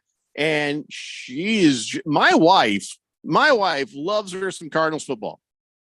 And she will scream. She'll go yell at the defense, get him. And she's just, I'll be honest, a little terrifying sometimes when she watches a football game. She seemed calm, cool, and collected next to this lady. This lady, I would not want to sit next to. She was losing her mind. It was a Gerald Everett 1 yard tight end catch, and she was losing it. And I was like, wow, that is the most exciting 1 yard. Do you think you're watching the Beatles, lady? Because that's what it seems like. Like she's got to start crying. Oh my God. So then when I heard later that she was the real deal, you want to talk about drug testing against the spread? Maybe for the crowd. I don't know. But they're saying that, she, her and her husband actually put it out there because they started seeing stories that were accusing them of being actors. So her name is Marianne Doe. And her husband, Tuan Pham, they're both like season ticket holders. They're like, no, let everybody know this is the real thing. We're fans, and this is the way all fans should be. Weird. If you're a Chargers fan, you kind of have to ride the emotional roller coaster of every Chargers game. I'm not saying that that's something I would do. I'm saying I understand it. It's just to have the game go the way it went, up, down, and then finally you lose. That's a lot of Chargers games. I get it. So let me just say now, if I had season tickets and, if I am in one of those on-field cabana suites, you know what I mean? And there's money involved there. And let's say I happen to be in the same suite. I think I would be probably selling my tickets every week after that, having to sit next to this woman. It's too much. There's too much zeal, lady. The zeal is real. Too much zeal. No, thank you. I'll pass. I'll watch on TV and make some money off the deal. Probably one-time buyers because they're be like, I ain't buying these tickets again after that. That's the one where you kind of have to sell to the opposing crowd a little bit, where it's just like Cowboys fan that won't be back here for another 3 years. Sell it to him. Woof. Or other teams that you don't like. So Stockton Slap says, I think that ugly win was a good win for Dak Prescott. He needs to win some close games to gain some confidence. Yeah, it'll be great for him to always play against Staley. That is the best possible plan for Dak Prescott's career. Oh my God. Yeah, what about that fight at the beginning? What was that all about? I saw it, but it was muted, so I didn't get to catch what exactly people were discussing there. But we had a couple of those. This I thought Austin Eckler's head was torn off his body when his helmet turned around like that. Yeah, that did not look natural. That was not good. I thought, Eckler's dead. Yeah, I don't think they're strapping their helmets as tight as they should, which is probably good for him because it slapped the helmet around. At least his head didn't take the abuse. I don't know. All right, guys, that's 1 hour down and 2 to go. It's the Daily Blender here on 1580, The Fanatic. My dad has a cold, but also has high blood pressure. That's why I got him Vicks DayQuil High Blood Pressure for max strength daytime relief. Unlike some ordinary cold medicines, it's specially formulated for people like my dad. DayQuil High Blood Pressure is sugar-free, alcohol-free, and decongestant-free. Vicks DayQuil High Blood Pressure. The daytime, non-drowsy, coughing, aching, fever, sore throat, cold, and flu for people with high blood pressure. Like my dad. Medicine. Use as directed. The NASCAR season will come to an end in Phoenix, but the championship weekend will last forever. 4 championship races in 3 days, all set against the stunning backdrop of the desert mountains. A Friday doubleheader under the lights, the Xfinity Championship on Saturday, and a Cup Series champion crowned on Sunday. It's a weekend you'll wish would never end. NASCAR Championship Weekend at Phoenix Raceway, November 3rd through the 5th. Get your tickets now at phoenixraceway.com. Hi, this is Dr. Brad Schaefer. As a podiatrist, I can tell you no two people's feet are alike, which is why I recommend Dr. Scholl's custom fit orthotic inserts. They're customized for your feet, so you get a unique solution your feet really need, not just a one-size-fits-all insole. They're clinically proven to provide pain relief for achy feet, knees, lower back, plantar fasciitis, and heels. Take the Dr. Scholl's custom fit orthotics assessment in Walmart today, now in the foot care aisle. For the latest from the world of golf, tune in every Saturday morning from 6 to 8 for the Golf Shop Radio Show, presented by PlayGolfMyrtleBeach.com, the golf capital of the world. Hosts Mark Greenhelch and Matt Blanchard talk golf from tee to green and everything in between. If you like golf, you're going to love Golf Shop Radio. Before you tee up, drop on in. Welcome to the Golf Shop here on 1580 and 99.3 The Fanatic. Time for some smart saving. Give the gift that lights up their future. I'm Arizona State Treasurer Kimberly Yee. This holiday season, give the gift of education by opening an AZ 529 education savings plan. You can invest with as little as $15 a month, and anyone can give. Parents, grandparents, aunts, uncles, anyone. Visit az529.gov today and give the present of a brighter future. Now that's smart saving. Sponsored by the Office of the Arizona State Treasurer. When it comes to covering the high school sports scene in Arizona, AZ Preps 365 has all the answers. Every Saturday morning from 8 until 10, they break down games, interview the newsmakers, talk with coaches from around the state, and stay up to date with what's happening with prep athletes and breaking news from the Arizona prep scene. It's AZ Preps 365, 8 till 10 Saturday mornings on 1580 and 99.3 The Fanatic, and always on at 1580thefanatic.com. QFN Tempe. Also transmitting on K25CD Phoenix at 99.3 FM. And K240U Fountain Hills at 95.9 FM. All right, people, settle down. Because it's time. Time for what? Showtime. When does it start? Right now. 3, 2, 1. Let's get on with the show. Let's do it.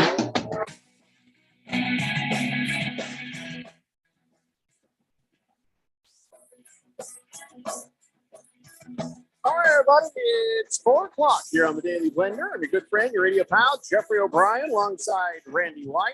Got Keon Rose in the control room, and you guys are on the Fanatic text line, 888-368-1580, broadcasting live in the Harmon Solar Studios in Scottsdale. All right, so we've talked about the Diamondbacks. We've talked about Monday Night Football. We talked about the crazy lady. We've talked about Roger Goodell. We've talked about a great many things. Yeah. I have a couple of things here that will surprise you, and a couple of things that will not surprise you. So you'll either be surprised or you won't be surprised. So the first thing I want to tell you is Terrell Owens got hit by a car. What? That's a surprise. He's okay, though. He's okay. All right. Yeah, I guess he was involved in a car accident last night. I guess somebody hit him with their car after an argument during a pickup basketball game. Oh, boy. So whoever he was arguing with probably tried to run him over. And so, yeah, they hit him in the knee. So nobody's been arrested, but I'm sure somebody's going to be charged with assault with a deadly weapon. And but Terrell Owens, he didn't have to go to the doctor or nothing. I guess he was just like a little pow. And he's like, he probably just jumped out of the way. I mean, he's 49 years old. He ain't running like he used to run, but he's in good shape. You know what I mean? Yeah. So I'm sure he was able to evade the oncoming car, but at least enough. But it did hit him. So that was pretty surprising right there. You hear that, you're like, oh my God, Terrell Owens got hit by a car? That is a surprise. Yeah. Here's the next one. Antonio Brown arrested after allegedly failing to pay child support. Oh, Just- imagine my shock. Just not a surprise. The fact they were able to grab him, that's kind of a surprise. But the fact he was arrested for not paying child support, I guess he was outside of his house. So they're waiting. Oh, here he comes. And he was getting into a taxi. Ha! Stick him up, bitches. And that, because that's what the Florida police say. Stick him up, bitches. That's and it. That's how they get you. Yeah, stick him up. And so they took him to jail, and he was booked at midnight. So they got him, and of course, the woman who is owed the money is happy because he'll have to pay that money to get out of jail, and he owes her $31,000. Oh, okay, yeah. So it wasn't like they grabbed him on the first missed payment, if you know what I mean. Well, I do remember there was that one standoff where they were trying to arrest him for that very thing, but he And then they wouldn't just leave his gave house. up. Yeah, they were just like, listen, do we want our police department and PR to have to go through standoff with Antonio Brown goes south? Yeah, we'll just get him another time. Yeah, it was one of these things where like, it's kind of a slow night. Should we go get Antonio Brown? Let's go get him. Yep, let's go get him. And they did. So, but that's not a surprise. No. But this is a surprise, but it's not a surprise. It's both. Cristiano Ronaldo's in trouble. He's in trouble with Iran. I guess this Iranian painter, this disabled gal, she paints with her feet, and she painted some just lifelike portraits of Cristiano Ronaldo. For those of you who don't know, he's a soccer player. Anyway, so he was there to play in some, I don't know, I don't know what it is, some soccer game. Al Nassr's Asian Champions League game against Persepolis. And so he was greeted by some fans, and they were like, "Oh, here's some gifts because you're Ronaldo." And but this girl, Fatima Hamimi, she was what the girl was telling you about. It says here are these drawings. He's like, "Oh my God, thank you so much." Gave her a hug, a little kiss on the forehead, and he went on his way.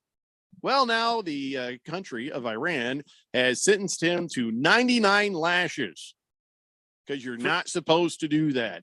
Because he's in a relationship, so when he hugged that girl, they say that is adultery.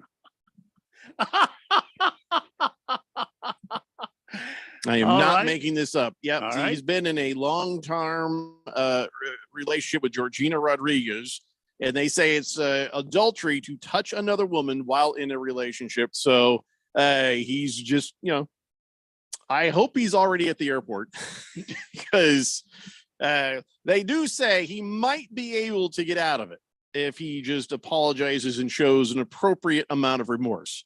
I'd be the biggest remorseful mofo if somebody told me I was about to get 99 lashes. Watch how quickly I get remorseful.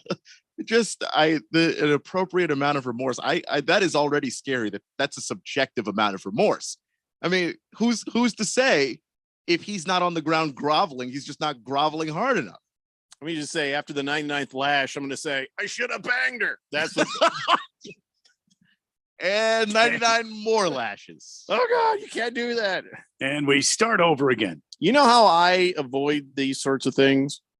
By never going to Iran. Look at me. I'm lash free. Why would you? I just don't understand. The money can't be that good. He's got all the money. He's got all the money. Yeah, he is either the, is he on the hook with the Saudis? I don't know. You know what I'm saying? I think a couple of these soccer players are kind of on the hook there. I'm not talking soccer, Big George. This just happened to be a thing about getting lashes. I don't know how many lashes I could survive. Probably not one. I just never want to find out. If I win the lottery, they'll let me do annuity. Can I just get a lash a year for a while? I mean, just I don't one know and then yeah, just let me come back next year. Oh, okay, I'll see you guys later on, Ned. No, that was a good one. You got me good there. Oh, that was good. Oh God. Even every 6 months, because I'm not going to live 99 more years. I don't know. There's got to be some way to work this out. But they say as long as he shows remorse, so he'll probably release a statement and be like, I have no idea. I would have never let my kink for being with, crippled people, get the better of me. I apologize. Hey, Ronaldo, you probably could just apologize. You didn't have to bring that up about the kink. Oh, you got to tell me what I'm supposed to say. I'm trying not to get 99 lashes here. I'll say whatever you want. In fact, you type up my apology. Yeah. I'll say that. Because I do have that kink, Ronaldo, here, maybe you should just sign something. Okay. Can no more talking. I mean, if I sign it apologetically, will they let me go? Here's your form apology letter. Little frowny face. Oh, he's sorry, everybody. He is sorry. If I leave, several tears on the paper after I've signed it, does that work? Can I? He's like, for my kink, you don't know what those drops are. Oh, no. Brooks Koepka says, lashings build character. I think lashings will kill you if you get 99 of them. Can you get 99 and live? I feel like if we Google this, we'd find out. Somebody has, because that's the punishment. How hard are the lashes? It wouldn't be funny if they're like, well, okay, technically we have to give you 99 lashes because we like you. We're just going to glue 99 fake lashes to your body. See, 99 lashes. Go with peace. Go with God. Maybe that's what it is. I wouldn't bet on it. I highly doubt. And then him and the Shah of Iran have a big laugh about it. 99 lashes. You look so silly. He's like, oh, you guys got me. Because I was kind of looking forward. Another kink, also lashes. Could you just give me a couple just for the road? Just whatever you can. Maybe later. Okay. Man, oh man. Is it Friday? 99 lashes. I just can't get over that thought process. I bet 99 would kill you. The Iranian government has denied this, but I don't know if they're denying it because it just looks bad. Like you're about to give just some guy. Keon, if you can't trust the Iranian government, well, now listen. Who can you trust? I don't want to live in a world where I can't trust the Iranian government. It's never stopped them before, is all I'm saying. They want to give you them lashes. I mean, I don't understand why you'd lie about it now. Yeah, maybe on the first couple of lashes go, you don't want to do this anymore. You make it weird. Why you make it weird? I'm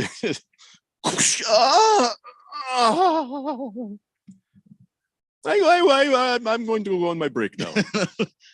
Yeah, I'll just let's just say that you got the 99 and call it even. Just making it weird, man. You make it weird. Baker's Cocky Hen says, imagine if they lashed the person he had the kink for. Oh, that poor girl. That and sometimes that is a thing that happens. What was some of those countries? If a gal gets raped, they put her to death because it's a weird place. Big George says, will Randy be doing some MLS playoff updates? No. What are you talking about? We're not talking soccer, George. We're talking lashes and kinky things. Yeah, we're not talking soccer. We're talking kink. Apparently. There ain't nothing wrong with us. We're Americans. Excuse me, Mr. Lasher. Could you wear all leather when you lash me? Can I call you daddy? Oh. Can I call you Big Poppy? You know what? We're gonna count these by the 10. Just 1, 2, 3, 4, 99. Okay, go. Just give you 1, 2, 10. 99. Just give Start you the car. Do 10 and just move on. Just get out of here. I remember. Yeah. I remember when I was a kid. One time I was watching Cops, and there was this guy that was just this odd guy that the officer had, like the police officer had him arrested, and he kept calling the officer Poppy. Just yes, Poppy. And Yes, the officer Daddy. said, "Stop calling me that. You can't call me that." But every time the officer would turn away, he would go, "Yes, Poppy." And the officer was just getting so mad that he just let the guy go for just being annoying. It works? It did. He was like, "Where do you live?" He was like, "I live up there in the apartment. Just go up there and I don't want to see you again." Oh, wow. What a weak police officer. His face was so red. Stockton Slap says, if anything were to set off World War III, it'd be Iran whipping Ronaldo. He has hundreds of millions of fans around the world, and they are all crazy. Yeah. It's like Swifties on steroids. It's insane. Let's see. Mr. Pringle says, who plays a football game first? Kyler Murray or Anthony Richardson? Probably Kyler Murray, if what they're saying is true. Yeah, it doesn't look good for Anthony Richardson. And I don't know that Kyler Murray is going to play anytime real soon. They are at least pushing the narrative that he could start practicing pretty soon, but I don't know that he'll be physically able to actually play a game yet. It's just blah, blah, blah. That's all it is. I mean, come on, even if he ain't ready. Physically able to play, you also have to get on this point, and we've seen this with other guys who have torn their ACL before, where you have to be able to trust the knee, like to be able to cut the way you normally do and run. Like the knee is stable enough to do it, but psychologically, do you trust your knee to do that? And that's held a lot of people out as well, because you could actually re-injure yourself if you don't do it the way that you usually do. Yeah. I don't know. I honestly don't think he's going to play this year, guys. I just have seems to be hinting towards it, though. I kind of feel like if he does come out and play, the purpose would be to show that he's in good, physical ability, and they could use that to move him along to some other team. But I don't think they want him to play this year. Well, according to Jonathan Gannon, he just talks about his mental capacity. So everybody can just sort of pump the brakes. He talks about how, he is mentally ready to get out on the field. Now, as far as physicality goes, that's a whole nother thing. But, maybe December would be realistic after the surgery and the injury he's had.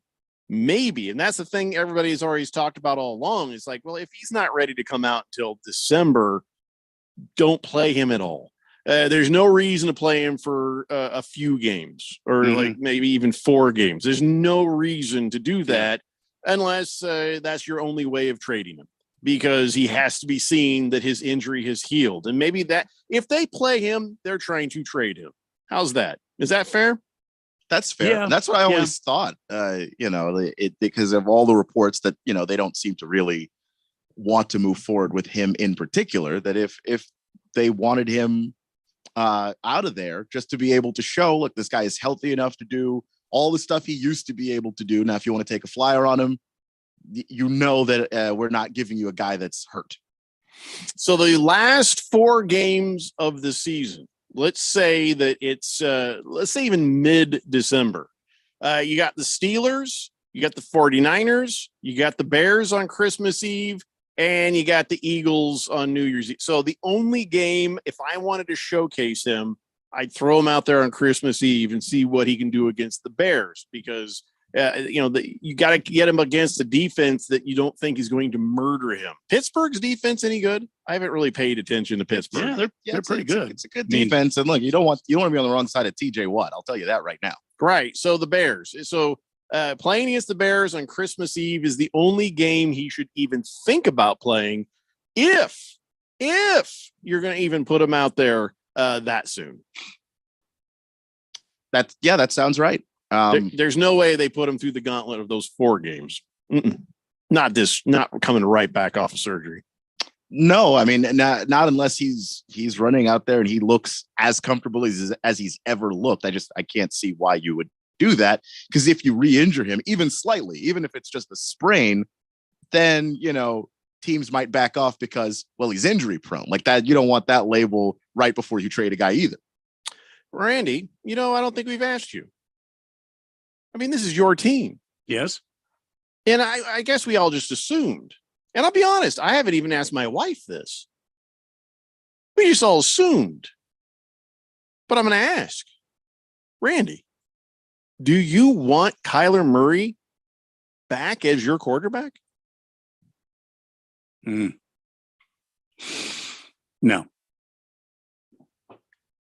So then what the hell are you going to do, man?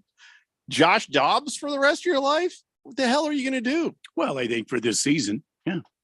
So you're looking for the draft then. Maybe not the worst record and the first pick, but a decent pick. Maybe. I don't really know Austin Fort. I don't know what he's got up his sleeve. I don't know what this team is looking for. I don't think that Jonathan Gannon wants Kyler Murray to be the quarterback. The P1. I think they want him to. I think they want to move him, and I think they want to try to recoup some of that money. But they're going to take a huge cap hit. But I get the sense that this team is not, because you don't hear them talking about Kyler Murray. Well, Jonathan Gannon just said an awful lot about Kyler Murray. He just saying the only reason he's not back, you just want to make sure that before the mental gets put on him of playing football, that he's sure the physical is right. He went on and on about how he's a leader and so he's talking about him. Maybe I'm wrong. Maybe I would have thought that they would have wanted kind of a clean slate, but maybe he's just talking about him because it's a sales pitch. Perhaps. Well, that could be. He could be blowing smoke as well. Sure. And he's also the head coach, so it's just a lot of look. We'll let Monty handle the other stuff about whether or not we keep Kyler or don't, and I'll just coach the guys that are here. And Kyler's one of the guys that are here, and it could just be that mentality, and it could just be that simple. And he's not playing any mind games because that's not his job to do. It's Monty's job. Chosen One says, I'd have to agree with Randy. I think Kyler does come back this year, but only to show he's recovered so they can look at if they want to trade him. I don't think it's an if. I think it. I don't think it happens during the season. I think it happens in the off season. King of Kitten says Mexico is playing Germany tonight in Philadelphia. I can't even finish because it's soccer. Nobody cares. He says that they're playing soccer in a stadium next door to where the Diamondbacks and the Phillies are playing. Oh, okay. So it's sort of relevant adjacent. I just don't care. Swazman says he knows the power of a kick. Haha. I probably should have read the text before it. Because if that was his punchline, I just blew his punchline. He says there's an old Simpsons episode where Bart is in Australia and he's going to get the boot up his you-know-what for a fake crime. And this guy walks out with this giant boot on the leg, and it's pretty funny, classic Simpsons. But maybe Ronaldo could plead guilty if they give him one boot. Yeah, I guess I was wrong. It wasn't funny. Big George says, question for my poppy. George, we're not starting this. You're not calling Keon Poppy. Because that's what he wants to do. He wants to call you Keon Poppy. No, he says, Keon, would it be okay if I started calling you Poppy? It would be incredibly weird. You have a wife. I'm not going to read it. I just think that, as a person who's about to be a father of two, maybe don't. Your call, obviously. Hey, he can swing any way he wants to swing, man. It's the year 2023. I'm just saying in terms of whether or not kink shame George after what we just talked about. The look is a good look. You're a married man. I mean, you can swing whichever way you want, but you're a married man. I'm just saying. George starts swinging. People are getting knocked the hell out. That's a good point. People go to sleep. His question is, will you be doing the college football dance party recap show? Yes, we'll be doing that here just shortly. Stockton Slap says Josh Dobbs looks like, he looks like he could use a couple of lashes himself. Oh my God. I should have seen that coming. That just, I was like, where is this going? Oh, no. Oh, Hank. Action Jackson says Kyler is going to play in the next 3 to 4. No, he's not. No, he's not. Next 3 to 4, and he needs to. Dude is good-ass quarterback. Arizona sports fans are forgetting how good he was. Go look up that play against the Raiders last year. Cliff Kingsbury won 11 games with Kyler. Give Jonathan Gannon a chance to win some more, too. I hear what you're saying, Action Jackson, but there's no way he's going to play the next 3 or 4. That ain't happening. He's nowhere near that. CK says the only way Willow gets traded. Willow. Oh, you nerd. Willow. Look up Willow, Keon. You don't know Willow? Just look up the movie Willow. Put movie Willow in your Google. That'll help you. He says the Cards will have to eat some of that contract. Hey, Weather Poppy. We're not calling anybody Poppy on this show, CK. We'll get you a weather report on the other side, but no, we're not calling him. He's the Hefe, not Poppy. Pinocchio says, afternoon, fellas. My Patriots suck. That is all. Sometimes that's just all it is. Yeah. Pour me a tall one, Randy, and go Diamondbacks. He says, I wish Ralph was around for the Diamondback fans to help them through getting Dodgered last night. Let's split it tonight. There you go, Pinocchio. All right, we're going to take a break. When we come back, we got some more Cardinal stuff to talk about and a whole lot of NFL. It's the Daily Blender here on 15. Wait the damn minute. No, when we come back, it's Keon Rose's college football dance party recap. Then we'll get back to the rest of that nonsense. It's the Daily Blender here on 1580, The Fanatic. Attorney Joe Cordell. Business owners and professionals face special challenges in divorce court. In addition to everything else going on, they have to contend with allegations that they are earning more than they are, coupled with claims on their business or practice itself. Clients with assets depend on their divorce lawyer's skills in these matters. And that's why it's so important to hire someone that has those skills. Schedule an appointment with one of Cordell & Cordell's Phoenix area attorneys. Joseph Cordell, licensed in Missouri and Illinois only. CordellCordell.com. Paid for by Cordell & Cordell.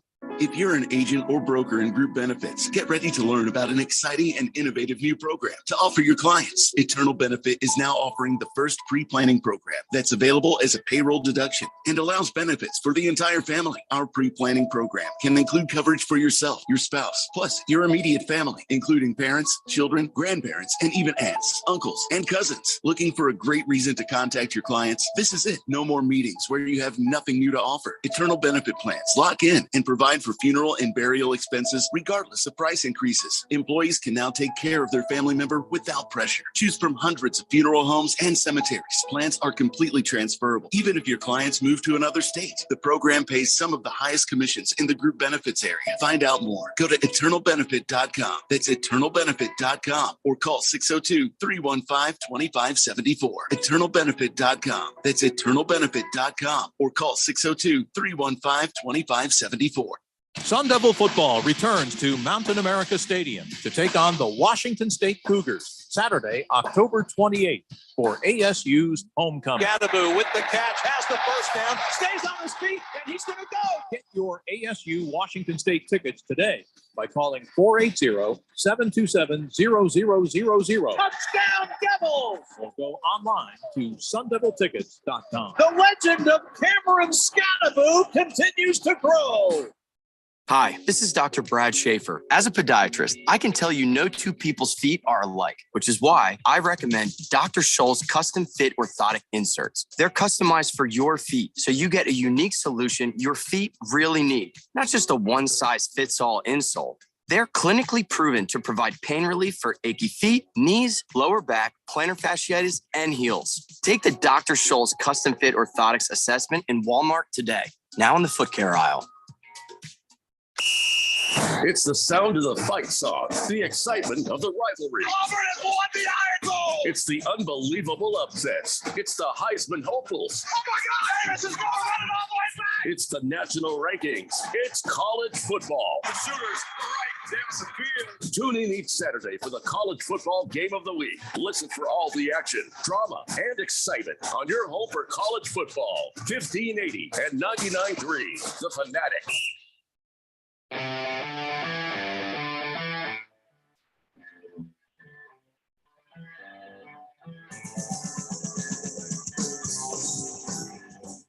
Today's Blender here on 1580 The Fanatic. Action Jackson is pushing the whole Kyler Murray going to play soon, saying the guy down the dial with a New York accent has said that Kyler's going to come off the PUP list this week or next and will likely play week 10 versus the Falcons. Mm-hmm. Yeah, he's never wrong about anything. Long list. King of Kittens. Seriously, so long. Big Daddy SoundCloud. What does that mean? I don't know. Tia says, fire Brandon Staley. God, being a Chargers fan is so maddening. Viva Mexico. We're beating Germany. Okay, enough of the soccer. Quit pushing the soccer on me. I don't want your soccer. I feel bad though, because it seems like a lot of people like soccer. More people than I thought. It's too bad. Yeah, it's a shame. I'm just gonna let it go. I'm only useful around World Cup season. I don't pay attention to any other time of the year. Mm-hmm. So we can either talk soccer or we can do Keon Rose's college football recap dance party. Well, I hope it's the college football recap dance party because I can't give you anything in soccer. I have nothing to add. I'm checking out either way. So you decide. It's the difference between having complete silence or something on the air. That's probably should do the dance party. Wow. Then let's go for it. College football recap dance party, taking a look back at the week that was, or weekend in college football. And there was a whole lot going on. But before we get back to some of these scores and looking back at those, just a couple of headlines for so far this week. We've got a couple of injuries around the world of college football. Tight end Eric All for number 24 Iowa, torn ACL. He's going to be done for the year. Another tight end Brock Bowers for number 1 ranked Georgia has an ankle injury. A little unclear as of the last thing that I read as to how long he's going to be out, but it does not look good. And Wisconsin quarterback Tanner Mordecai broke his hand. So we've got a lot of things going on over the weekend, and we'll start with the Friday night game that we were talking about, Stanford, Colorado, in what had to be the best game of the weekend. It felt like that game should have been on an afternoon, on Saturday. Yeah. But instead it's a Friday night. I think we got treated to it because, man, 29-0. That's what Colorado was looking at. They were up going into the half. No way we could lose. No way they could lose. I mean, not from Deion's point of view. Deion did say he was telling his guys, you guys got to focus. You look absolutely unfocused right now. You look like you think you've got this thing in the bag. And they were acting like it. I mean, you saw them going into the tunnel. They were, talking trash. They were high-fiving. And, this is the reason why I kind of went at Shedeur Sanders a little bit last week. Like, your aspirations have to be bigger than this, man. And sure enough, glad they lost. It does humble them a lot. And I do think that that's something that they needed. And I do think that even Deion would agree that that's something that they needed, that humbling a little bit. And Stanford didn't miss in the second half and clean into overtime. And they get the 46-43 victory. Ashton Daniels with a 4-touchdown performance, all of them in the second half.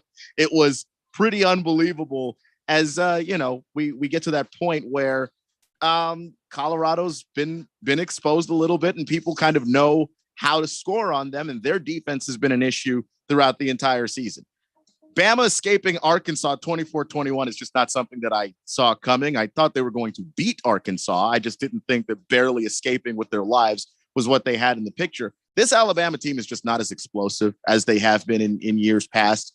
And I don't know if that's just a situation where Nick Saban's lost his touch.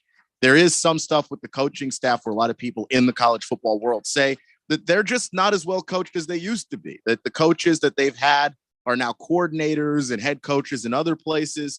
And they just don't have the same quality of coaching because it's not like the talent has fallen off.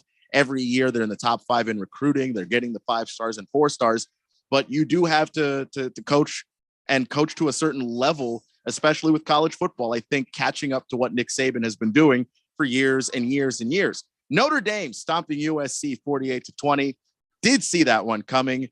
The defense for USC, been saying it for weeks, put them on upset alert, and the upset, I took that one, cashed that one in, and it worked out because the defense is real bad. But here's what I didn't see coming.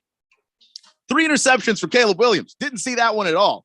Caleb Williams threw 3 interceptions all of last season. He had 3 last night. He was running for his life, which I don't think Caleb Williams at any point in his career ever thought he was going to be doing. No, Notre Dame looked really, really good. And they had a couple of frustrating losses in their last stretch of games, especially that one to Louisville where they didn't play up to the standard that I know that they would like to. And it's gotten kind of ugly for USC because they've got a pretty tough schedule coming up around the stretch. They've got Utah, Cal, Washington, Oregon, UCLA. All of those teams can beat them. So this is, you get to 6-0 and then you lose one and know that there is probably more struggle coming down the pike. Tennessee taking down Texas A&M was also a pretty fun game, 20-13. It is the first win for head coach Josh Heupel where he has scored less than 30 points. I mean, he is a guy that's known as a spread them out, go down the field, air it out kind of guy. And that's just not what he's building at Tennessee. He is building your standard SEC football team. They run the ball. They take care of the football. They suffocate you with really good defense. And on top of that, they take the 2 big shots a game that can win them a game. And it's just pretty cool to see a guy be adaptable that way, because I just didn't think that Josh Heupel would be that kind of coach. Jimbo Fisher, by the way, I just don't think he's going to be surviving down at College Station. Just a guess. Oregon State beating UCLA 36-24. That was also another good game this weekend. I thought it was going to be a defensive battle, more low scoring than this one. But no, I was absolutely genuinely surprised by both of these teams. Felt a little bit like a basketball game, not in terms of being high scoring, but just that it was a game of runs. Oregon State scored a string of points. And then after that, UCLA scored their run, just a string of field goals and touchdowns. And then Oregon State answered. And then UCLA answered before Oregon State finally closed the door at the end and put the game out of reach. But that is one of the better games this weekend, as the Pac-12 continues to show that it is one of the conferences this season for really fun, really quality football, which brings us to the game of the weekend, the game that everybody was paying attention to and looking forward to. Washington getting the best of Oregon. And 33-30, Washington getting it done. Michael Penix gets the game ball for the weekend, 302 yards, 4 touchdowns. And with 3 minutes and 39 seconds left in the game, his team was down 33-29. He was hyping the guys up on the sideline by freestyle rapping about their comeback that they did have and that they did cash in. Those guys are going to follow that dude into battle any day of the week. And I can't wait to see him play on Sundays because he has all the swagger that you want to see a quarterback have. And he's got all of the ability to go with it. And now, how tall is he? How tall is that Michael Penix? Let me go ahead and pull that up here. 6'5" or taller? He's not a big guy. He's not a big guy. I can't recall off the top of my head. Are you shopping? Are you shopping for the Cardinals? Well, wait, hold on. It's just because he's not 6'5", he's not 5'8". Is he 6'3"? How tall is Michael Penis Jr.? I'll pull it up. I'll pull it up after this. I'll do it. But yeah, no, he's definitely not on the 6'5" side, but he's really damn good. Oh my God, penis! No, I can't do that. So I don't really care what the height says. I know he's not 5'6", so that's really length. Jesus Christ! I got it. How do you spell his last name? Penix. Oh, yeah. Like we've been telling you this whole time. If you'd cared to listen, you wouldn't have put something in your search history. 6'3". 6'3". All right. Why did I even look this up if you were doing it?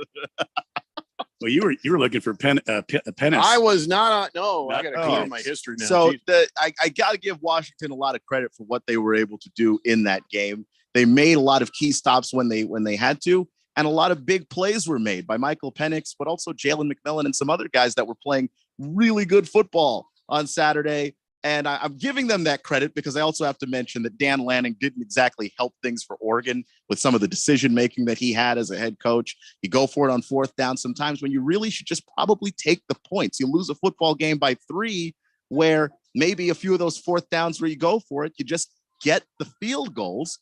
Potentially you wind up winning a game that you wound up costing yourselves. That doesn't mean that Oregon's not good. Doesn't mean that Dan Lanning isn't a good coach. But it does mean that in that game, he had some very questionable decision-making, and he's defending it. He's saying he likes to be aggressive, but that's part of being a head coach is understanding game flow, understanding when you should be aggressive and understanding when you should be probably a little bit more conservative.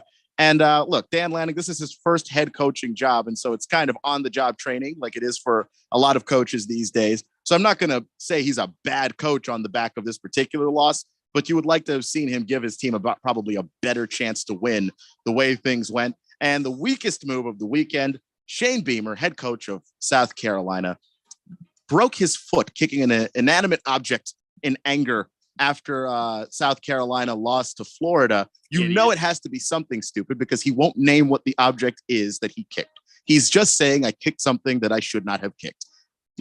Why did you do it? Your foot has bones and they will break if you kick the wrong thing. So that's where that is. The biggest jump in the top 25 is Notre Dame going up 6. The biggest fall, unsurprisingly, USC dropping 8 spots. And that's it. Did you talk about ASU? They were off last week. week. They didn't play. Oh, thank God. ASU had the bye week. So. Okay, good. All right. Which I assume that they won. I was wondering why nobody was talking about them. Yeah, that's okay. That's why. Thank you, Keon. Appreciate that. 888-368-1580. We have some texts in response to your recap. Let's take a look here. Swazman says, Keon, I don't know if I agree with you on that one. I think it's the transfer portal and the NIL money. Kids would rather start at another school and get the money than be a backup at Alabama. Well, the thing is that the transfer portal was a thing before the money was, and people have transferred out of Alabama before. The problem with playing at Alabama or Clemson or any of these other premier college football programs is there's always a logjam at the position. But I mean, we were just talking about it's not just Alabama. There's a lot of teams that have to deal with transfers. We just talked about Bo Nix and Michael Penix Jr. playing in that Oregon-Washington game. Their transfers. Graham Mertz over at Florida. He's a transfer. Like, let's just be honest. Like, everybody's dealing with transfers. So I don't think that that's an excuse that Alabama gets to wave around. Donnie wants to know if you prefer May or Penis in the NFL. Penix's age is a little concerning. It is a little bit concerning, but I would take Penix if for no other reason than I like the experience. And I just think that we're seeing something in the NFL where a lot of the young quarterbacks who are a little bit more successful early have a lot more experience. And it's, you can bet on the big arm and you can bet on the upside like the Titans did with Will Levis. They bet on that guy and he's got a huge arm, but he hasn't been able to get on the field because they don't think that he's ready yet. And we saw it with Trey Lance and we saw it with a lot of other really athletic guys.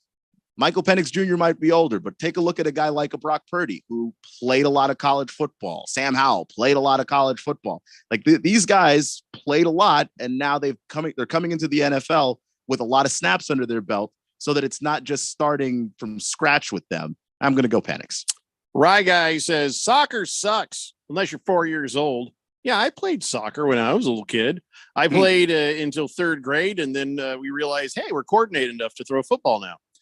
Big George says he's naming me the winner. He says it wasn't even close. He says I dominated, and we're never surprised. He said my poppy was a close second. I think he means you, Keon. Yeah, I'm pretty sure that's what he meant. Yeah, I'm not reading those anymore, George. Not reading those anymore. Yeah. CK says soccer is pronounced football. You mindless Neanderthals. Well, here it's called soccer. Mr. Pringle says, wasn't no DeAndre Ayton #1 pick? And here's one for Keon. So was Sam Bowie. Keon, can you tell the fourth dimension who was drafted after Sam Bowie? After Sam Bowie? Everybody knows this. Michael Jordan? Yeah. Yeah. What are we getting at here? What's your point, Pringle? Ha, gotcha. All right, we're going to take a break. We'll come back and talk some more NFL stuff now. It's the Daily Blender here on 1580 The Fanatic. We all hear the radio ads about the IRS. They tell you to be afraid, to be scared, and they try to frighten you into calling. I'm not here to do that. Tax Relief Advocates is different. TRA is here to tell you that if you owe money to the IRS, whether it's $5,000, $50,000, or $500,000, we have a solution. It doesn't matter if you're sitting in your car, at work, or with your kids. No matter where you are, call now. 800-575-8695. Don't lose hope. TRA can eliminate or reduce what you owe to the IRS. There is zero risk to you. If we can't reduce your tax debt, then you pay nothing. Our passion is taxes and helping individuals fix their IRS problems. We have a 5-star rating on Google and Yelp and an A+ with the Better Business Bureau. You don't need to be afraid of the IRS any longer. End your tax nightmare today by visiting us online at TRA.com or call 800-575-8695. That's 800-575-8695. Tax Relief Advocates, real solutions for real people. If you are an IT professional looking for an opportunity with great benefits, the freedom to creatively solve problems in a career with great growth potential and a team environment, look no further than Affinity Technology. Serving the Valley since 1992, Affinity Technology is looking for a level 1 tech to develop and deliver excellent solutions and outstanding customer service. Visit atechaz.com/jobs and get started with your future today. That's atechaz.com/jobs. Sun Devil football returns to Mountain America Stadium to take on the Washington State Cougars Saturday, October 28th for ASU's homecoming. Gadaboo with the catch, has the first down, stays on his feet, and he's going to go. Get your ASU Washington State tickets today by calling 480-727-0000. Touchdown Devils! Or go online to sundeviltickets.com. The legend of Cameron Scadaboo continues to grow. Hi, this is Dr. Brad Schaefer. As a podiatrist, I can tell you no two people's feet are alike, which is why I recommend Dr. Scholl's custom fit orthotic inserts. They're customized for your feet, so you get a unique solution your feet really need, not just a one-size-fits-all insole. They're clinically proven to provide pain relief for achy feet, knees, lower back, plantar fasciitis, and heels. Take the Dr. Scholl's custom fit orthotics assessment in Walmart today, now in the foot care aisle. 80% of youth in Arizona don't drink, smoke, or use drugs. Want to know the reason why? It's you. Kids say not disappointing their parents is one of the main reasons they choose not to drink or use drugs. Visit talknowaz.com because while you might worry you aren't getting through, you are. Keep it up and stay up to date about the latest Arizona drug trends at talknowaz.com. This message is sponsored by the Substance Abuse Coalition Leaders of Arizona. Your home for sports. 1580 and 99.3 The Fanatic.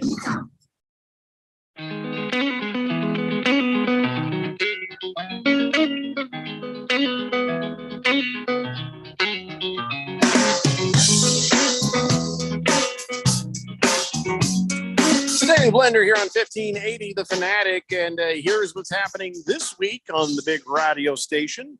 Thursday night football, Jaguars at Saints. That sounds horrible, but actually, Jaguars aren't playing so bad, and the Saints ain't playing so good. They may equal out and be a similar sort of matchup that you got with Cowboys and Chargers, sort of, maybe. Well, I'm pretty big on the Jags. I think that they're playing really well offensively. Defense leaves a lot to be desired, but I think on the offensive side of the ball, they're playing pretty well. Is Trevor Lawrence going to be healthy? That's the question. Can't believe my Colts lost to the Jaguars. Just can't. Jaguars are a good team, man. Just not how I see them. You know what I mean? Well, kind of like when you have a little brother and, suddenly the little brother is bigger than you, but that's still your little brother. And you just like, can't quite, it doesn't register in your brain. You know what I mean? Let's see. I that happened exactly to me. And we got into a fight one time after he got bigger than me. And I barely made it out of that fight with the win. I was like, I'm gonna have to start avoiding these. Gonna have to talk through some of our issues. You know what I'm talking about. Yeah. Sunday morning, we got Bills at Patriots at 9:30 a.m. And then Sunday night, Dolphins at Eagles. That is the game of the week right there. I don't even have to look at the next one. 49ers at Vikings for Monday Night Football. No. Dolphins at Eagles. The Dolphins offense averages 8 yards a play. No other team in the NFL is even close to 6. The Dolphins are just out of their mind, and the Vikings defense play everything you have. I'm sorry, the Eagles defense is not going to slow them down. I still play every Dolphins player you can find. Every Dolphins player. Yeah, I mean the Eagles defense can be scored on. We did see that, last week, and it wasn't, a ton, but there's a difference there when it's They're Zach gonna get Wilson, overwhelmed. Zach Wilson, and trying to find Garrett Wilson as opposed to Tua and all of the weapons that he has. They are going to be overwhelmed by that Dolphins offense. It's just as simple as it gets. So that is going to be a lot of fun to watch on Sunday night. Rye Guy says, hey, in this country, it's soccer, you snobby puke. You take your stupid ball and go live in precious football land. For a minute there, I thought he was talking about me. I think he's actually talking to somebody else there. CK. Yeah. I think. Yeah, I CK think is the you're one right. that corrected us saying football. Yeah, for a minute there, I thought I was getting it, but nope, it No. wasn't. No. Mr. Pringle says, gold star for Keon. I honestly didn't think a Swiftie would know that. Would know what? Everybody knows that. The Sam Bowie, because people bring it up all the damn time. Yeah. Oh, you know, Sam Bowie was drafted before Michael Jordan. Oh, Tom Brady was drafted in the 6th round. Oh, yeah, we've heard that for 10 years and 20 years now, right? Yeah, it's one of the most basic facts about liking the NBA. Like, you don't even have to be deeply knowledgeable about the NBA to know that. Because we understand something. We are deeply unknowledgeable about things on this show. So if I know it, it's everybody It's knows like it. when people ask you, who was the second person on the moon? Like, it's Buzz Aldrin. It's been said enough. I thought it was Bill Stevenson. Bill Stevenson was on the next flight. Oh, yeah. That's right. Sorry. My bad. Pringle says, Miami Dolphins, the greatest show on turf. I saw somebody said they're the greatest show on surf. And I just shut up. Well, because that was like the Kurt Warner Rams. That's what they were. That was their team nickname. I thought that was that's the tagline for the Phoenix Open. Greatest show on turf. I mean, maybe, but that was also the name of the Kurt Warner Rams. Pretty sure the Phoenix Open had that way long before the St. Louis Rams had it. Maybe 90s? You had it before the 90s? Way long before the greatest show on turf was the Phoenix Open. How long has the Phoenix Open even been a thing? Oh, at least 100 years. At least. I feel like you're making some of these facts up. No. I'm accurate. Fact check me if you want to. I'm just saying in the football I sense, have to. That's what the nickname was. I don't know. Well, they about stole it from the Phoenix Open. Oh, okay, that's they didn't nickname themselves. So I'm just saying the greatest show on surf is just a play on that because you're not trying to great replace show them. on turf goes all the way back to when they were playing the Phoenix Open at the Phoenix Country Club downtown Phoenix. Started in 1932, so it's not 100 years. It's just 90 years. Well, I had it backwards. Sorry, I inverted the 3 and the 2. Sorry. How do I find out how long? I don't have time for this, Randy. Greatest show I on simply turf. don't have time for this. Been But around for I am 90 questioning years at your least. accuracy right now. I don't think you should because I'm damn spot on. You make things up a lot. No, I don't. You're the reason we can't call ourselves journalists. I don't know about you, but I am a valued member of the journalistic community. You are really not. I really am. You've never been. Randy White, bastion of journalistic integrity right there. When it comes to journalism, the buck stops right here. You know what? Why don't you just put a quarter in the machine and give us some damn weather, if that's what you're going to do? I'm also a legitimate meteorologist as well. Yeah. Okay. I've got I have my diploma. It's in my office. You can go look at it anytime you want to, Jeffrey, because it's in there. I think you're just mad. Sent to you by a listener. It's not even real. You don't have, a degree in meteorological sciences. And by the way, Cheech or Chong, on the PGA calendar, Phoenix, Arizona has been known as the greatest show on grass. That's what I said. Not exactly what I said. You said turf. It's called the greatest show on grass. From the 1580 to Harmon Solar, 1580 to the Fanatic Weather Center, Chief Meteorologist, the weather puppy, Randy White. No. 98 degrees currently under mostly sunny skies. Going to be a mild evening, 73 for your low overnight. It's going to get up to 100 again tomorrow. And then on Thursday, 102, 101 Friday. But this weekend will start to cool off as we dip below the century mark, heading to the mid-80s. And by next Thursday, a week from this coming Thursday, 74 for your high here in the Valley of the Sun. Currently, air quality very moderate, no clouds to speak of. Sunset tonight at 5:52. That's about an hour and 2 minutes from now. From the Harmon Solar 1580, the Fanatic Weather Center, this is the Weather Hefe. Randy White, back to you, Jeffco. So the Reaper says the greatest show on turf started in 1999 through 2001. But the greatest show on grass, that's the actual slogan, not That's what I said. It's not what you said. That's what I said. Okay. The Chosen, I've started just doing that and somebody disagrees with me. I give them like 1 or 2 times where I'm like, I disagree. After that, I'm like, no, you're right. Everything you're 100%. Thank you. I agree. Thank you. Chosen One says Randy is the best meteorologist I've ever heard. Speaking of that, I guess now he'll say thank you for the weather report. Thundar the Santa Barbarian says, I thought Alice was the second person on the moon. Or was she just the person that was always threatened to be sent to the moon? Yeah, there's a lot of threats to send her to. Yeah. Mm-hmm. Big George says, Randy, Bill Stevenson was aboard Apollo 1, which that's tragic. I forgot about that. Yeah, that was Michael Cooper, Bill Stevenson, and Steve Jensen. I am sorry about that. Yeah. I'm pretty sure none of those names are correct, but I just don't have time to argue with you right now. Pringle. Okay, so I got to take an issue with this. So he sends out Miami Dolphins, greatest show on turf. He says, surf. I meant surf. Autocorrect is a Swiftie. What is that? Oh, okay. I got there. Oh, took me a second. I got there. Cabana says Diamondbacks win tonight 7-3. So take that to the bank, my friends. 7-3. Which bank? Which bank, Cabana?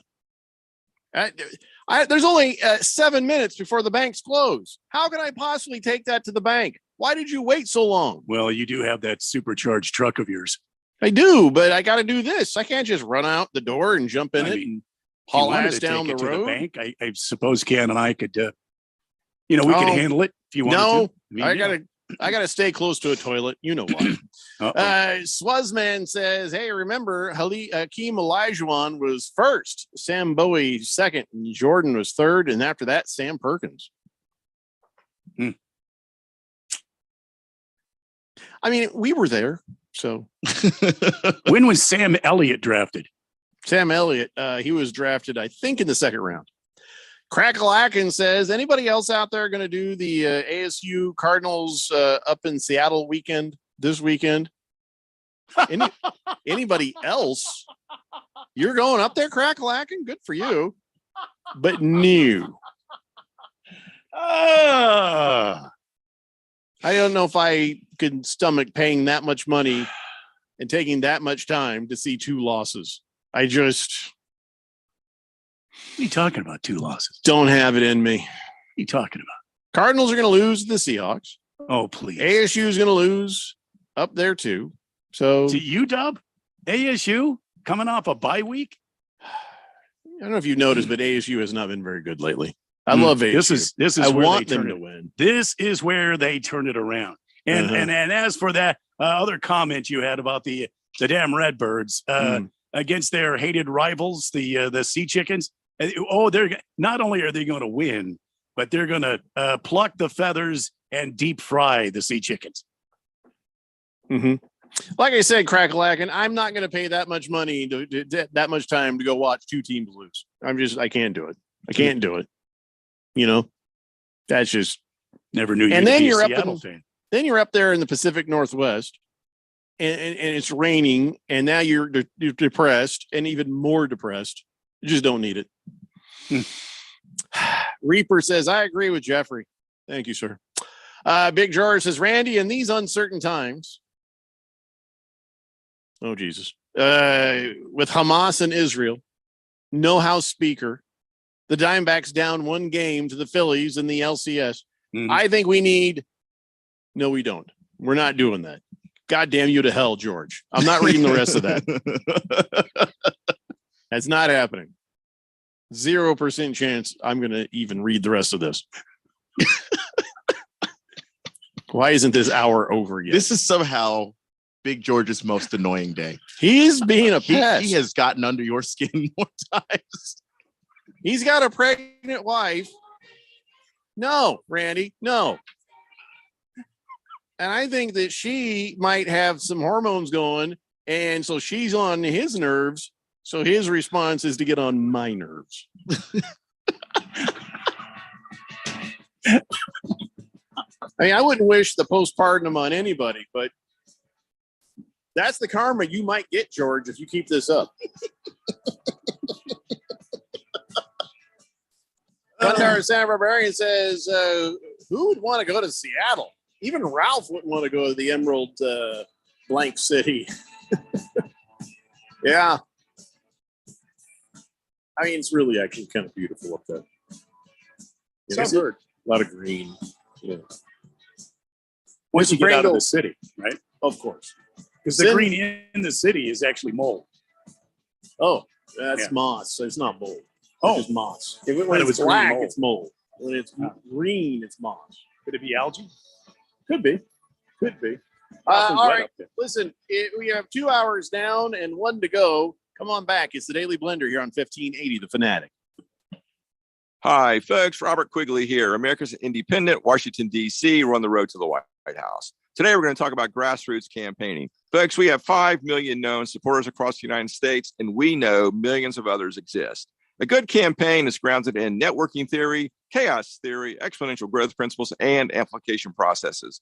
Let's take the typical voter at a stump speech. They snap a picture, they ask a few questions, they write a few sentences, and they immediately post it on Facebook. It's seen by 5,000 of their followers. We got in radio, TV, and newspapers, plus numerous voters doing the same thing at the same time. Then what we really have is a ginormous amplification process underway. What looks like something slow with a bit of math is actually a thundering freight train heading down the tracks. 1 to hundreds of millions of supporters in a very short space of time. Folks, go to robertquigleyforpresident.com, donate what you can. Together, we make America work for everybody. Paid for and approved by Robert Quigley for president.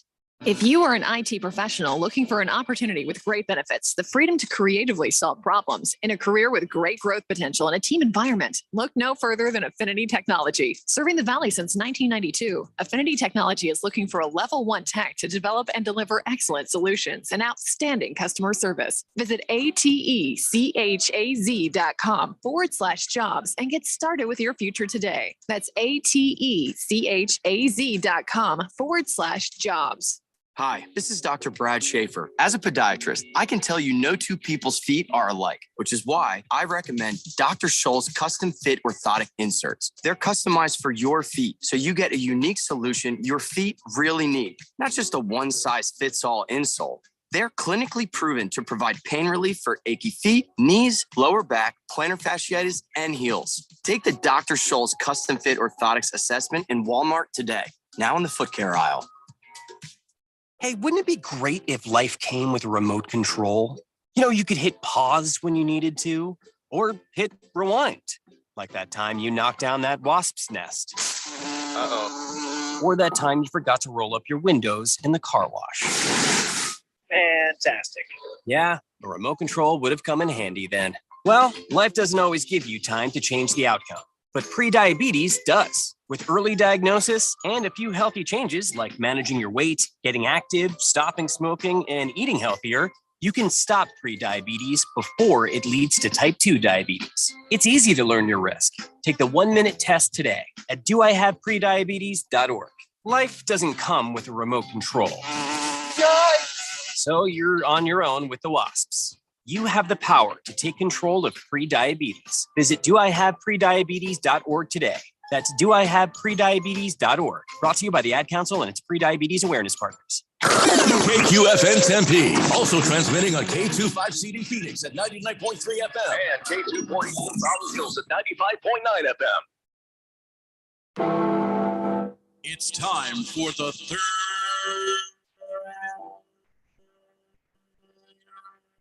hour. All right, people, settle down because it's time. Time for what? Showtime. When does it start? Right now. 3, 2, 1. Let's get on with the show. Let's do it.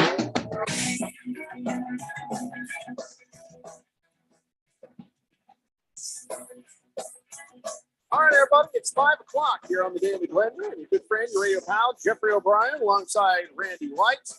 Got Keon Rose in the control room, and you guys are on the Fanatic text line, 888-368-1580.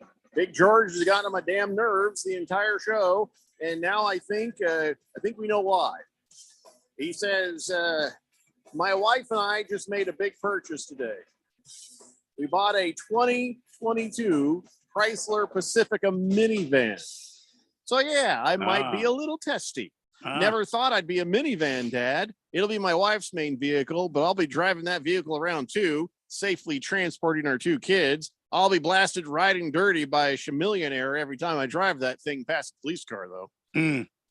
Yeah. You sure you want to do that? Wow. Why do people do this? You don't have to get a minivan. Just get like an SUV. Why don't you get even a truck? My truck has a huge back seat. If I had kids, that'd be fine. I mean, I don't know what you're doing. Yeah, but I mean, listen, you do what she says. You do what she says. And if she wants a Chrysler Pacifica, you get her a Chrysler Pacifica. That could explain why he's been so damned annoying today. Could be. Yep. Could be. Crackalacken says, as a Seattle native and a fan, I'm going to enjoy the games. Also, the Kraken game is on Thursday night. We don't talk about the Kraken here on this radio program. Yeah. We don't talk about the Kraken here. I think Cracker should know that. Crackalacken, Cabana, he just sent a picture of his car he detailed. Okay. Well, that's very clean car. Well done, Cabana. He says, do you guys need your vehicles cleaned up? No, we're good, man. We're good. Thank you for that, though. Moist One says, Seattle is where I met the love of my life. Oh, to be in Dream Girls Strip Club again. I miss you, Harley. Her name was Harley? You assume her? Big George says, well, you already said that. So, all right. Hey, I got some Cardinals news for you, Randy. Oh, God. You've cut Maya Sanders. Oh, I mean, he had it coming. So, unless they found a trade for him, once they say that, there's no trade coming. There's no trade. So, what position did he play? He was an offensive, defensive specialist. Really? Oh, okay. He could play anywhere on the field. He was your 3rd round pick in 2022, He played linebacker. On this whole story. Yeah, that's what I said. He was a defensive specialist. Yeah. All right. I keep telling you stuff about your team, and you never seem to care. I don't know why I even bother. I keep telling you about the Cardinals. You keep telling me individual news about the team, and I'm a team guy. I'm a guy about the team, not individual. The team is made of individual guys, Randy. I give a hoot about Michael Sanders. What'd you call him? What was his name? Michael Sanders? Myjai Sanders. Who? Yeah. Maya. I don't know. Sanders. Don't care about this. An individual. I mean, we win and lose as a team. There are no individuals you're half right. Yeah. on this on this team. You remember Trace McSorley? Do you remember if I have to, yeah. Well, I mean, he was on the Cardinals there for a minute, but he just got signed to the practice squad for the Bears, so he might end up starting for them Bears soon. Well, good for him. I don't know. I always liked him in college. I mean, Justin Fields' thumb is going a different direction. If you think he's going to win, you're sorely mistaken. Oh my God. I'm just trying to cover up my sadness right now. I have sadness. Grover got nailed for PEDs. Not from Sesame Street, but defensive tackle Grover Stewart for my Colts. 6 games. Yeah, because we have all these extra players. Great. Thank you, Grover. Thank you for making being a Colts fan even worse. Yeah. And the Eagles, they signed Julio Jones. So I don't know. Where are we with Julio Jones? Why has he been just floating around in the atmosphere? Is he just done? I mean, he's just at the point in his career where he can't stay healthy. It's like when he's out there, he's like, oh, look, flashes of the old Julio, but he's never out there. Probably not a guy you should get on the waiver wire. I mean, maybe, but for them, it's not even. I think it's more about seeing what's there because they don't need it. They're not trying to sign Julio out of desperation. If that was the case, then yeah, you'd be in a lot of trouble. But you got Devontae Smith, you got AJ Brown. You're just trying to see what you can have in Julio. It's probably not bad to kick the tires on that. Yeah, if you have a lot of extra space on your roster, I would avoid it personally. I mean, last season he played 10 games and he only had like 299 yards. Only had 24 passes thrown at him. He has that other gig at on Sesame Street. Oh, you're talking about somebody else now. No, no, no, Julio Grover. We're done talking about Grover. He's out for 6 weeks. Grover. Mm-hmm. I mean, if I worked at Sesame Street and we had random drug testing, Grover'd get he'd get called in more than most any of these guys. Really? Yeah. You mean Grover instead of Elmo? I'd be looking at Grover for possession, but the count for dealing. You know what I mean? I feel like. No, I think Big Bird's the dealer. Big Bird? Yeah. Big Bird's the dealer. I think like he's more the enforcer. Yeah. No, I don't think that's Snuffleupagus. What the hell's his name? Yeah, oh my God. That's him. I think He's you're the- onto he's the something. enforcer. Yeah. So here's what happens is Snuffleupagus comes along and there's Big Bird and they killed Mr. Hooper to take over his drug territory. Oh, Well, boy. yeah. It That's- wasn't Mr. Hooper was a pharmacist, right? Yeah, Mr. he ran Hooper a must die. drugstore. Oh, wow. See? Yeah. That's what Think the about show that. should be called. Mr. Hooper must die. Well, what you're describing is Mr. Hooper already dead. And No, I Hooper know. gotta go. I think they killed him. yeah, He was alive when I was a kid. I had no idea. I should have seen all the. I mean, people kept showing up. Mr. Hooper. People were mad at him because he was out of rolling papers. I thought that was something to do with baking because I was a kid. I didn't know any better. That I didn't know any parchment better. paper. Yeah. Yeah. Mhm. Yeah. was it Oh Dave my Chappelle God. that had the joke about the Count being a pimp? That was the He does dress the part, doesn't he? Oh yeah. Yeah, One he's very- hooker, two hookers, well he said like he would he would slap the prostitutes. One smack, two. Yeah, I mean, That I was, think that tracks. That makes sense. Yeah. You know who the snitch was? The informant. That's the Grouch. He just sat in that trash can all day watching everybody. You think he was the informant? Yeah. Oh yeah. See, I would have thought it was Bert. Bert likes the rules a lot. Bert didn't leave the apartment much. You know, Which kind of he makes called him the cops a lot. Yeah, but I don't think he's the always informant. He's peeking out the blinds. Sure. He's peeking out the blinds, looking what's going on. But the and then he's- entire neighborhood went through the Grouch, though. You know what I mean? Well, he saw everything, everybody. See, he could have been another dealer, though. No, you just kind of walk up to the trash Think can. he You know, posted up in the trash can. You walk over there. You're like you're throwing some litter away. Bam. Yeah. You just made a deal. He's a guy who would probably want to, but he could never get the money, enough money to start up. You know, Yeah. he had I his can see own. He had his own problems, gambling. Yeah. Yeah. Well. Yeah. Yeah. He yeah, had a it's true. bookie. He used to live in a house. You know who probably the kingpin of the entire place was? Linda, the one you'd least expect. Mm. Linda. Mm-hmm. You never saw it coming. Mm-mm. I don't think And it was. She looks like a woman who'll hurt you. I don't think it was Linda. She'd cut you. Who was the little Puerto Rican chick on there? What was her name? Linda. She was Linda? Yeah. Yeah. I didn't think her name was Linda. I thought it was something else. Huh. Who knew? Did you just pull up a Sesame Street cast list? Me? No, I was just I didn't remember Linda. So I just Am I Googled wrong? Linda to see if I could. No, you're not wrong. I just wanted to see because I couldn't remember her face. Yeah, I got it right. Yeah. Okay. Linda? Yeah. Pretty sure Bob couldn't be trusted around kids. But anyway, let's move on before we destroy everybody's childhood. I think they were working a gang with Mr. Rogers' Neighborhood. No, Rivals. Those are Rivals. Those are Rivals? Yeah, those are Rivals. I never saw that coming. Moist One says Bert and Ernie definitely were taking poppers. Maybe Ernie, not Bert.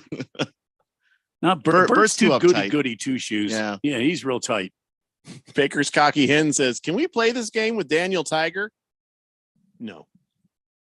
Don't bring up the hell is Daniel Tiger from Mr. Rogers' Neighborhood. That's Daniel Tiger. I don't know. No, Meow Meow. That was Princess Pussycat. No, what was her name? Wasn't Daniel Tiger? There was a Daniel Tiger. There was a Mr. Daniel Tiger. I Rogers' remember Neighborhood? Daniel Tiger. Yeah. Well, he wasn't. Certainly, he wasn't. He wasn't Meow Meow. I always loved that everybody was so nice to Mr. Rogers that they didn't tell him, your voices are garbage, right? They all sound like you, Fred. They all sound like you. Oh, they're curved for King Friday. I'm not Lady Elaine. It's like, oh my God. You are bad at this, Fred. Look, those are the perks of being a really good person. Like a truly good person. People can't Even tell the you. network was like, I can't say anything. I can't tell him. You tell him. I can't. Just let. He's fine. Just a truly good person encouraging children. You want to tell that guy? Try to have the meeting, and you're like, Fred, I would like to talk to you about. Hello, everybody. Yeah, I just hope you're having a good day. It's like, I can't do it. Yeah, you have the bosses over at PBS going, I'll give anybody a raise that can do it, and nobody could never get the raise because no one could say it. There was a standing raise if somebody would have talked to Fred about how bad his voices were.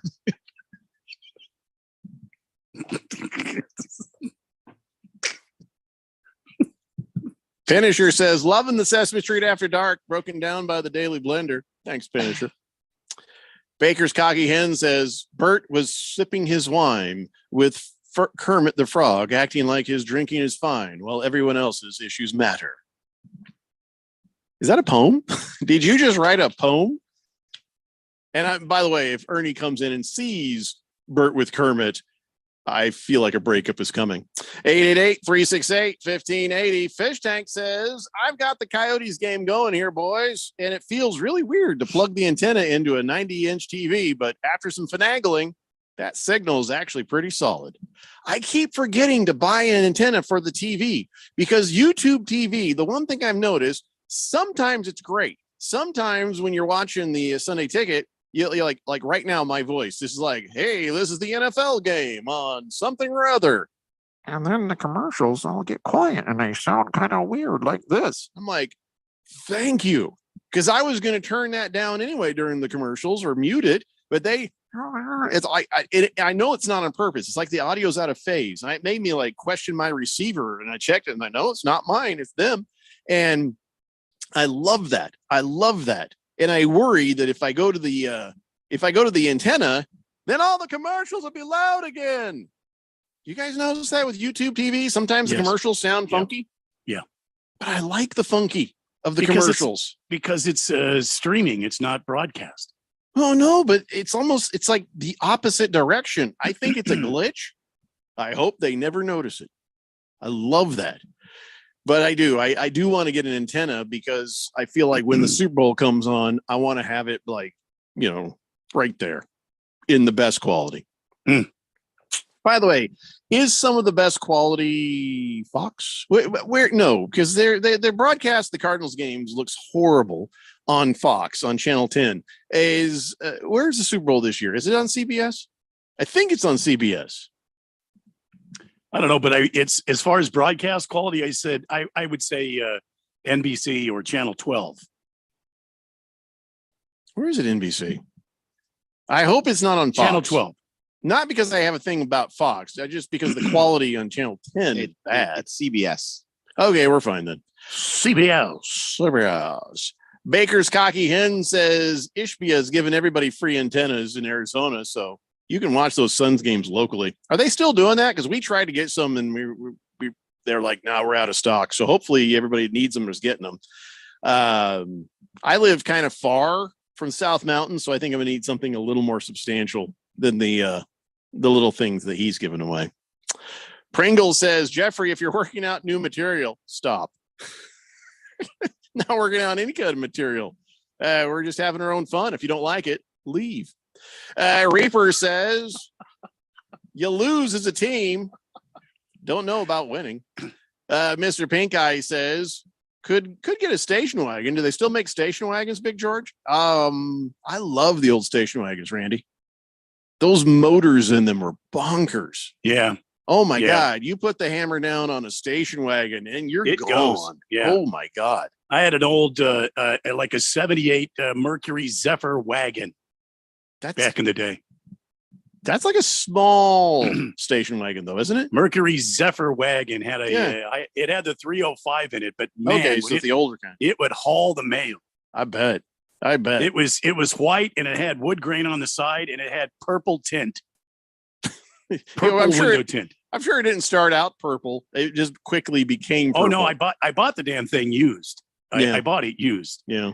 And when you had a family of my the size that I had, I mean, yeah. But God, I would step on the accelerator and that thing would go. I love those old station wagons. Nobody ever wore seatbelts in the 70s, and somebody hit the gas and like 3 or 4 kids go rolling all in the back of the thing. Yeah. She was right up over the seat. And it was fine because it was carpeted back there. It was no big deal. Oh, yeah. Yeah, carpet everywhere, man. Swave Dave says, Jeffrey, spare no expense on the antenna. Radio Shack is a way to go, man. Well, Radio Shack no longer exists, so I was I'll going to say you on Amazon. They're no longer here, right? Radio Shack. They're trying to bring back the brand, but the realistic brand. I didn't like Radio Shack to begin with. Yeah, they would just take their own stickers and put it over the top of other brands. I once got, like as a kid, I got this little realistic Radio Shack keyboard. Ding, ding, ding, ding, ding. It was somebody gave me as a gift and it was dumb, right? So I'm sitting there messing with it. I'm like, I'm going to take this thing apart to see what happens on the inside. And I peel off the realistic sticker thinking that underneath there'd be screws. And I peeled off, it said Casio. I'm like, whoa, this thing is a better brand than I thought it was. It's still junk. I didn't want this. Yeah. I'm never going to learn piano on this little ding, ding, ding, ding, ding, ding thing. I took it apart. It was fun. Anyway, Big George says, Jeffrey, where you live, almost all the way out to Florida. Yeah, I'm going to need a 50-mile antenna out here, I think. Moist One says, Mr. Noodle. What the hell's Mr. Noodle? Why is he just texting Mr. Noodle for no reason? Is that a new restaurant? Brought everything to a screeching halt. Is that a new, like a ramen restaurant or something? Hey, if we want this show to be brought to a screeching halt, we'll do what we do. We'll do it ourselves. Did the Diamondbacks game start yet? I feel like everybody should just go listen to the Diamondbacks game. I don't think so. We got bottom of the first, no outs. Yeah. Okay. 0-0. I had the Coyotes game up, so I didn't see the Diamondbacks start. How are the Coyotes doing? It's Jeffrey. It's the bottom of the first. Nobody out right now. That's what I just said, Randy. I just said that. Bottom of the first inning. So that means the Phillies are up to bat. And tied at zip in the Coyotes Islanders game there. So it was great that they beat the Devils the other day, but then they turn around and they lose. Oh crap! Who did they lose to last night? Rangers. Yeah, that's it. The Rangers. So, all right, let's take a break. When we come back, we'll try to get this thing back on track like there was one. It's the Daily Blender here on 1580, The Fanatic. This is Brett Musburger's Action Update on 1580 and 99.3 The Fanatic. The best way to start betting smarter is to sign up for a free VSiN subscription at vsin.com/subscribe. That's vsin.com/subscribe. 6 weeks are done in the National Football League, and the Kansas City Chiefs are the favorites to win the AFC. Chiefs at plus 220 to head to Super Bowl 58. The Miami Dolphins at 5-1 are plus 490. The Buffalo Bills right behind them in the AFC East are plus 500, and the Baltimore Ravens plus 750. Over in the NFC, San Francisco, the favorite to make it to Super Bowl 58, plus 185. Philadelphia plus 350. The Dallas Cowboys, who won on Monday night, plus 500. The Detroit Lions are plus 600. I'm Tony Desiri with your VSiN Action Update on 1580 and 99.3 The Fanatic.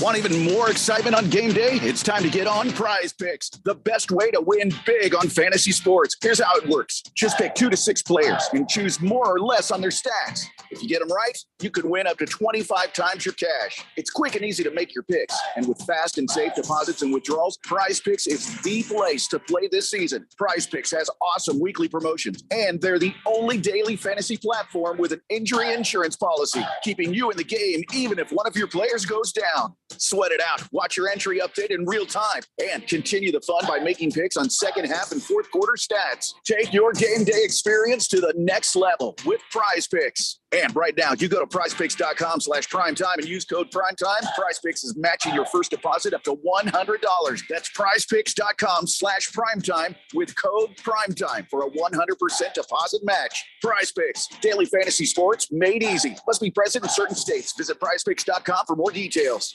If you are an IT professional looking for an opportunity with great benefits, the freedom to creatively solve problems in a career with great growth potential and a team environment, look no further than Affinity Technology. Serving the Valley since 1992, Affinity Technology is looking for a level 1 tech to develop and deliver excellent solutions and outstanding customer service. Visit atechaz.com/jobs and get started with your future today. That's atechaz.com/jobs. Don't let your kids get fooled by the people they meet on social media. It may start as an innocent conversation, but those strangers are using their relationship to deal drugs to your kids. If you think tiny pills can't do much harm, think again. Fentanyl can end it all. Find resources at talknowaz.com. Don't let your kids get fooled. Talk to them and visit talknowaz.com. This message is sponsored by the Substance Abuse Coalition Leaders of Arizona. Are you ready for the NFL season? Are you ready to win $1,580 in cold hard cash? Sign up today for the Harman Solar 1580 The Fanatic NFL Fan Pick'em Contest. Get over to 1580thefanatic.com and sign up today. Someone needs to win this $1,580 first prize. Why not you? Finish in second place. Cha-ching! You win $500. The Harman Solar 1580 The Fanatic NFL Fan Pick'em Contest. Sign up today at 1580thefanatic.com.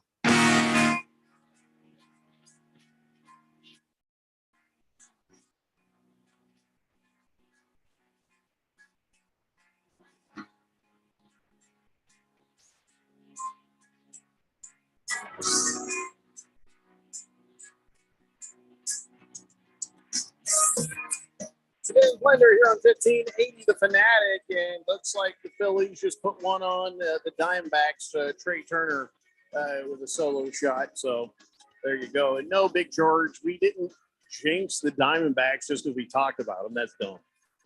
Mrs. Pringle says Dad had one of them big Oldsmobile station wagons. Oh, those things were huge. He says so big, they fold up seat in the trunk. I believe it was the old 442. Just like the Pacifica, it would handle a load and perform admirably, just like your mother. That was for what you said earlier, Pringle. Trebek.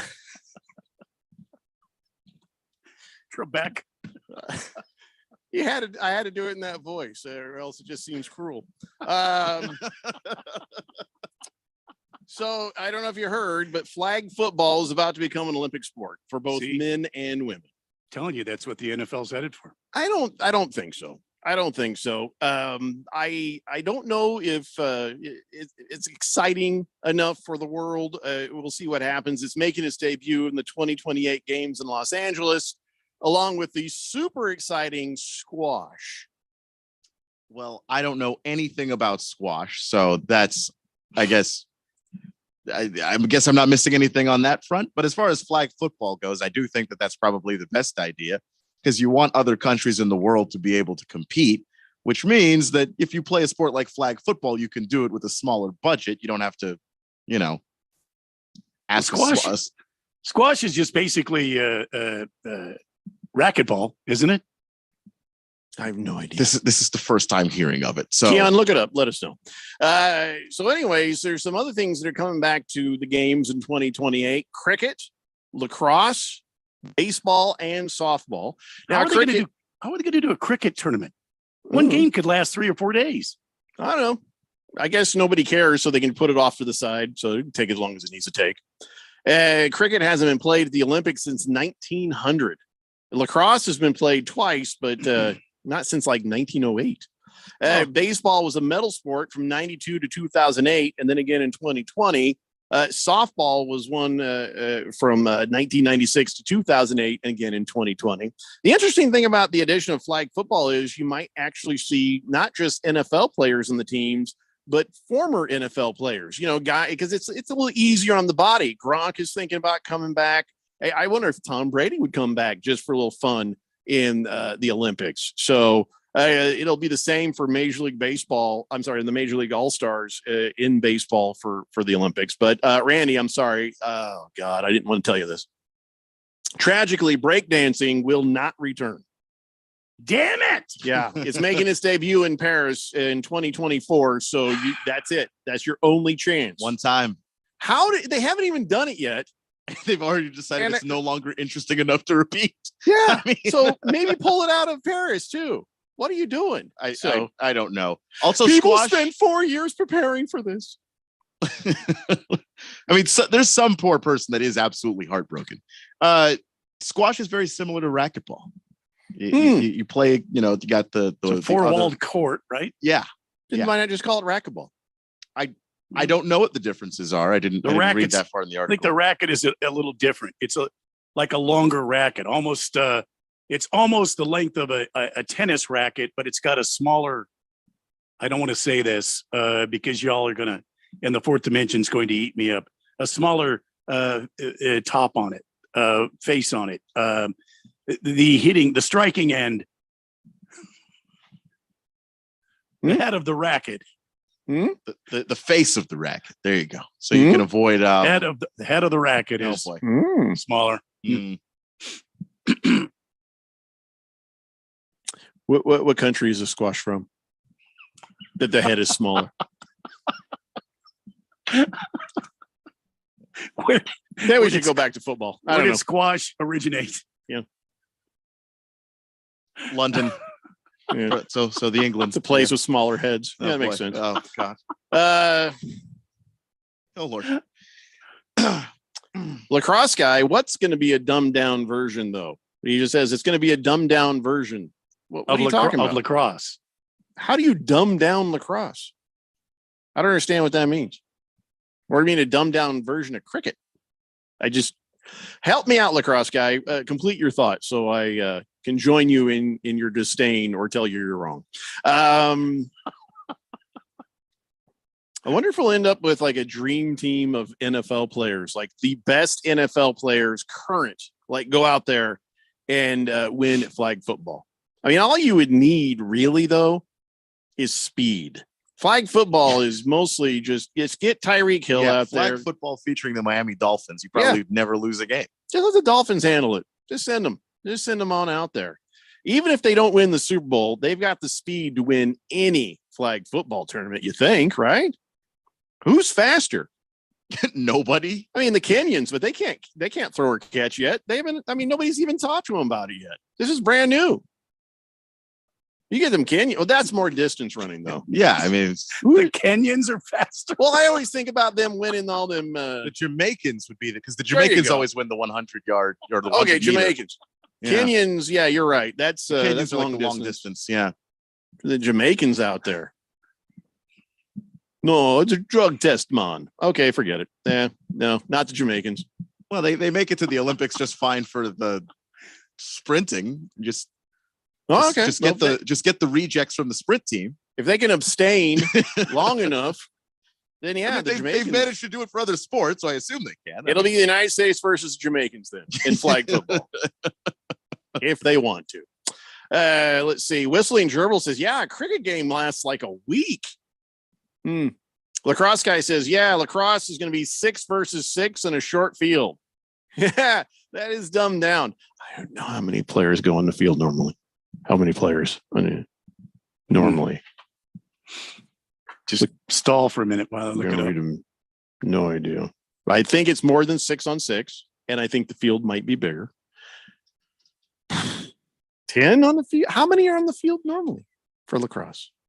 There are 10 lacrosse players on the field, just like we were saying. That was just now, a good guess by me. With no pause in our delivery at all. Just because we knew that. I should know this because my son played lacrosse. So I should know this because I've been watching lacrosse this year.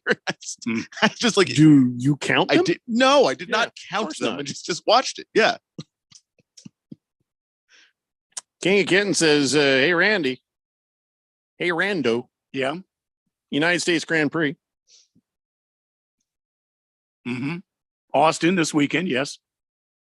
Streets of Vegas. November, I believe. Sunday at noon. No, I don't think Vegas is this weekend. I think it's Austin this weekend. ABC 15, he says. Vegas, I think, is in November. It's way too hot there right now for them to run. Lacrosse guy says, you guys are embarrassing. Sorry, man. Hey, at least I got it right. I've been watching before you texted the sport for less than this entire year. It's just been a handful of months. Got to be some slack, man. Can I tell you what, though, lacrosse guy? I'm going to watch me a lot of lacrosse in the Olympics. That is a worthy Olympic sport to watch. I'll give you that. I may not know how many people are supposed to be on the field or even how big the field is really supposed to be or what it's going to be like with a 6-on-6. But if they're able to beat the hell out of each other with them sticks and it can get rough out there, that's an Olympic sport to watch. And I don't know. I've enjoyed the 3-on-3 basketball. So, a 6-on-6 lacrosse can't be that bad. Right. I think it'd be violent. I'm looking forward to it. It's like basically you got the goalie and then you got 5 guys running up and down like a basketball team. So, what is the difference in size, lacrosse guy, on the field for Olympic lacrosse? So anyway, so let's I don't want to talk about the Olympics anymore. I just don't. This is something that broke the other day. They're saying that they're going to ban in-person interviews of coaches with other teams until after divisional round.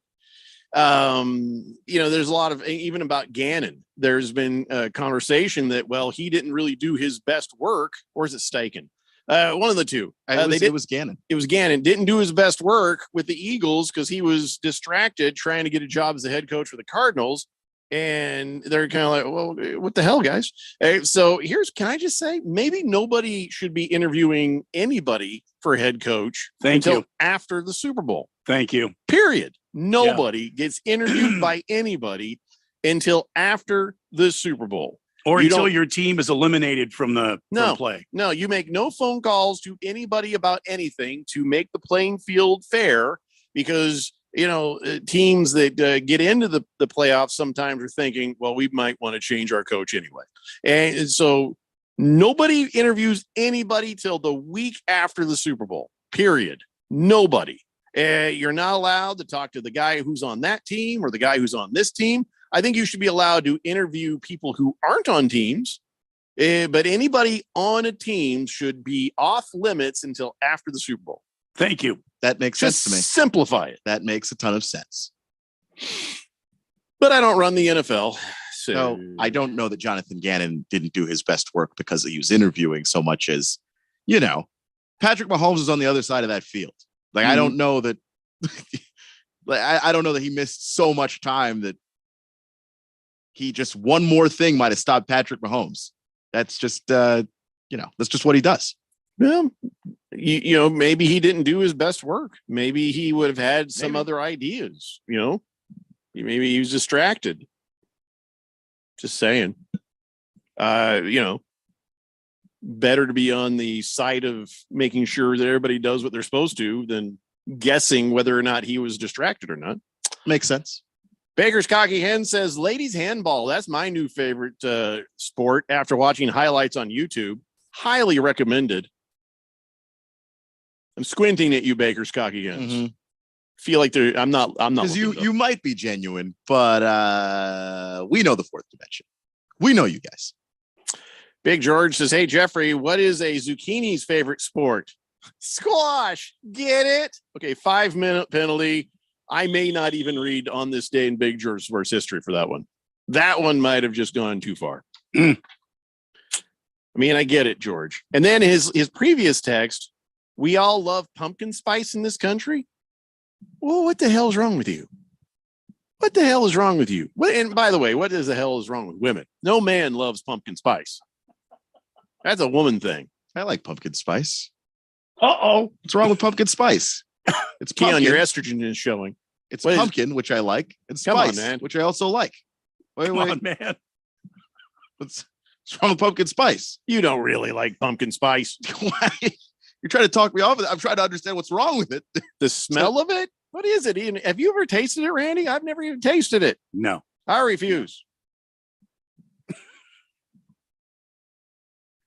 I've had pumpkin pie. Oh, that's very nice. I like pumpkin pie. Who doesn't love pumpkin pie? Is On a pumpkin cold- spice pumpkin pie? No, Is that what it is? Sometimes on a cold day, Yeah. I will put a little cinnamon in the grounds of my coffee and brew the coffee. Has Is a little that pumpkin cinnamon. spice? No. Oh. Pumpkin spice is completely different. But I have been known to have a little cinnamon, ground cinnamon as I brew my coffee. So it's just got a hint of cinnamon in my coffee. You know, it's probably fine that Keon likes the pumpkin spice, but the fact that all the women go completely bonkers and out of their minds for it every year is concerning. It is a blend of cinnamon, nutmeg, ginger, cloves. It's pumpkin spice. There's something about that mixture that I think that is one of the concoctions that Bill Cosby would use, because it just drives the women out of their minds. Bill Cosby was more about putting women to sleep first. Well, So- okay, pumpkin spice plus propofol. I just feel like minus the pumpkin spice, it probably still have the same effect. I don't think the pumpkin spice is. Here's how you know you're wrong, Keon. Here's how you know you're wrong. Big George says, I like pumpkin spice too. There you go. He also likes Hallmark Channel movies. So what do you want? I don't know what to tell you. It's just these spices are not gendered. They are spices. Yeah, I'm going to do an investigation into this pumpkin spice thing. I'm going to find out what's going on. It's also known as allspice. I'm going to blow the lid off this thing. And, women should be loving Old Spice, the smell of my cologne, not pumpkin spice, the smell of evil. Yeah. I Yeah, I feel like agree. there's something going on there. There's some conspiracy, could be communist, could be alien. People put some of the allspice on the pumpkin pie. you know? Not sure yet. No, there's something going on. Stockton Slap says, real men live Ice Spice. Is that about the movie Dune? I don't know what he's saying. No. Is that something else? Was he I making think- a joke I or think just Ice bad Spice is typing? a singer. Oh, I don't even know who that is. Baker's Cocky Hymns says, no, I like sand volleyball, but it's seriously super awesome. Them being in swimsuits doesn't hurt, but the sport itself is insanely cool. I feel like we've really found the key there. You tried to bury the lead there, but if you enjoy it, I mean, I don't know. I don't know enough to tell you not to. I have a lot of thoughts swirling around my head right now, but only one is pissing me off, and it's pumpkin spice. You sure your thoughts aren't bouncing around your head? Swirling. No, they're just swirling. Okay. Listen, I wanted to talk about Roger Goodell is saying, oh yeah, we might have a Super Bowl in London someday. What? That right there will get you punched. What are you talking about? You can't put a Super Bowl in England and leave Americans out of it. They don't appreciate it. I mean, What? They don't know what's going on. You watch the Jaguars go over there and play the Bills, and you see some guy in a Packers jersey. They only use these games as an excuse to sing Sweet Caroline. That's all I can figure when I've watched these games. Yeah. You can't give them a Super Bowl. It's just an American stereotype. They think that we all like that song. We don't. I mean, it's cute once. Nobody cares. London getting a Super Bowl. I hope not. I might boycott. unless there's like a European teams versus American teams Super Bowl, has no business leaving this country. You know, I am not xenophobic, but this could start me down that path. That could start me down the path. Close the damn borders. Keep the NFL in. Keep the NFL in. Yes. I mean, you know, people can come visit, but no, NFL can't leave. That's that. You know what? I should be emperor. It's the Daily Blender here on 1580 The Fanatic.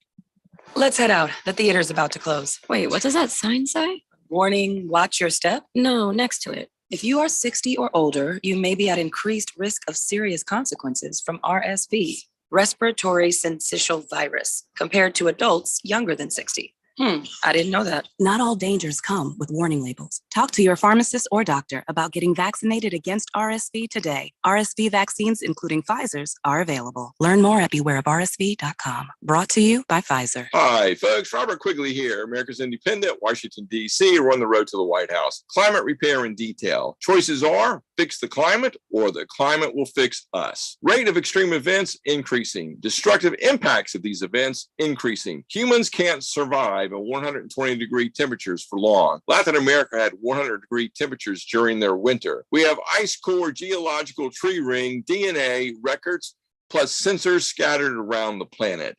Wilderness destruction and species destruction is everywhere, all caused by humans. Fossil fuels are the culprit, but we need them for a couple of decades longer. Team America will build direct air capture plants, rewild, reforest, and reintroduce family farms. Increase solar, electric will all be increased. Go to robertquigleyforpresident.com, find the donor box button, donate what you can. Team America needs your spare change. Join Team America, spread the word, and together we will make it work for all of us. If you are an IT professional looking for an opportunity with great benefits, the freedom to creatively solve problems in a career with great growth potential and a team environment, look no further than Affinity Technology. Serving the Valley since 1992, Affinity Technology is looking for a level 1 tech to develop and deliver excellent solutions and outstanding customer service. Visit atechaz.com/jobs and get started with your future today. That's atechaz.com/jobs. Greg Clark Automotive Specialist, located on the southwest corner of Bethany Home and 19th Avenue, servicing Valley automobiles for 44 years. And we're offering our fall inspection on the belts, water pump, radiator, and hoses. Also, our brake service inspection, recommended every year to prevent repairs and ensure top performance. For guaranteed family touch service, contact us at 602-246-2881. Highly rated by Google. Online at gregclarkautomotive.com. Mention the Fanatic to get 10% off. At A2 Luxury Real Estate, we don't believe in a buyer's list, and that's good for you. Why? Because our priority is you, the seller, and we will never represent a buyer in your sale. Call now and get up to $10,000 off on your next real estate transaction. A2 Luxury Real Estate, 602-888-1433 or a2luxre.com, 602-888-1433 or a2luxre.com. Realty One Group. If you hit, pass it, dunk it, shoot it, check it, throw it, putt it, or block it, then we're gonna talk about it. I like that. I just thought I'd clear that up. 1580 and 99.3, The Fanatic, and always on at 1580thefanatic.com.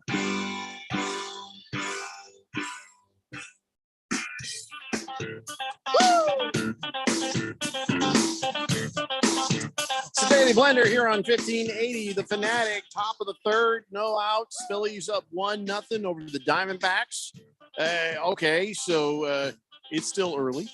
Coyotes are down 1-0 to the Islanders. Also early, but it is the second period there. Now, here's a piece of good news.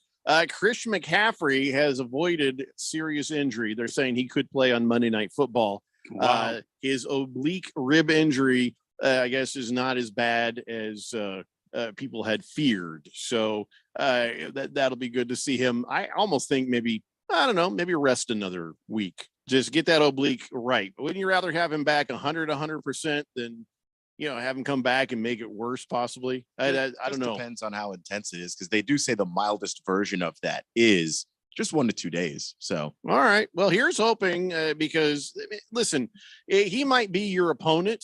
Your opponent in fantasy football might have him. But the game is always better when the best players are out there, and he's something special to watch. 888-368-1580. King Kitten says Ice Spice was on Saturday Night Live. Ew. Okay. She's pretty hot. I guess that means she's a singer then, right?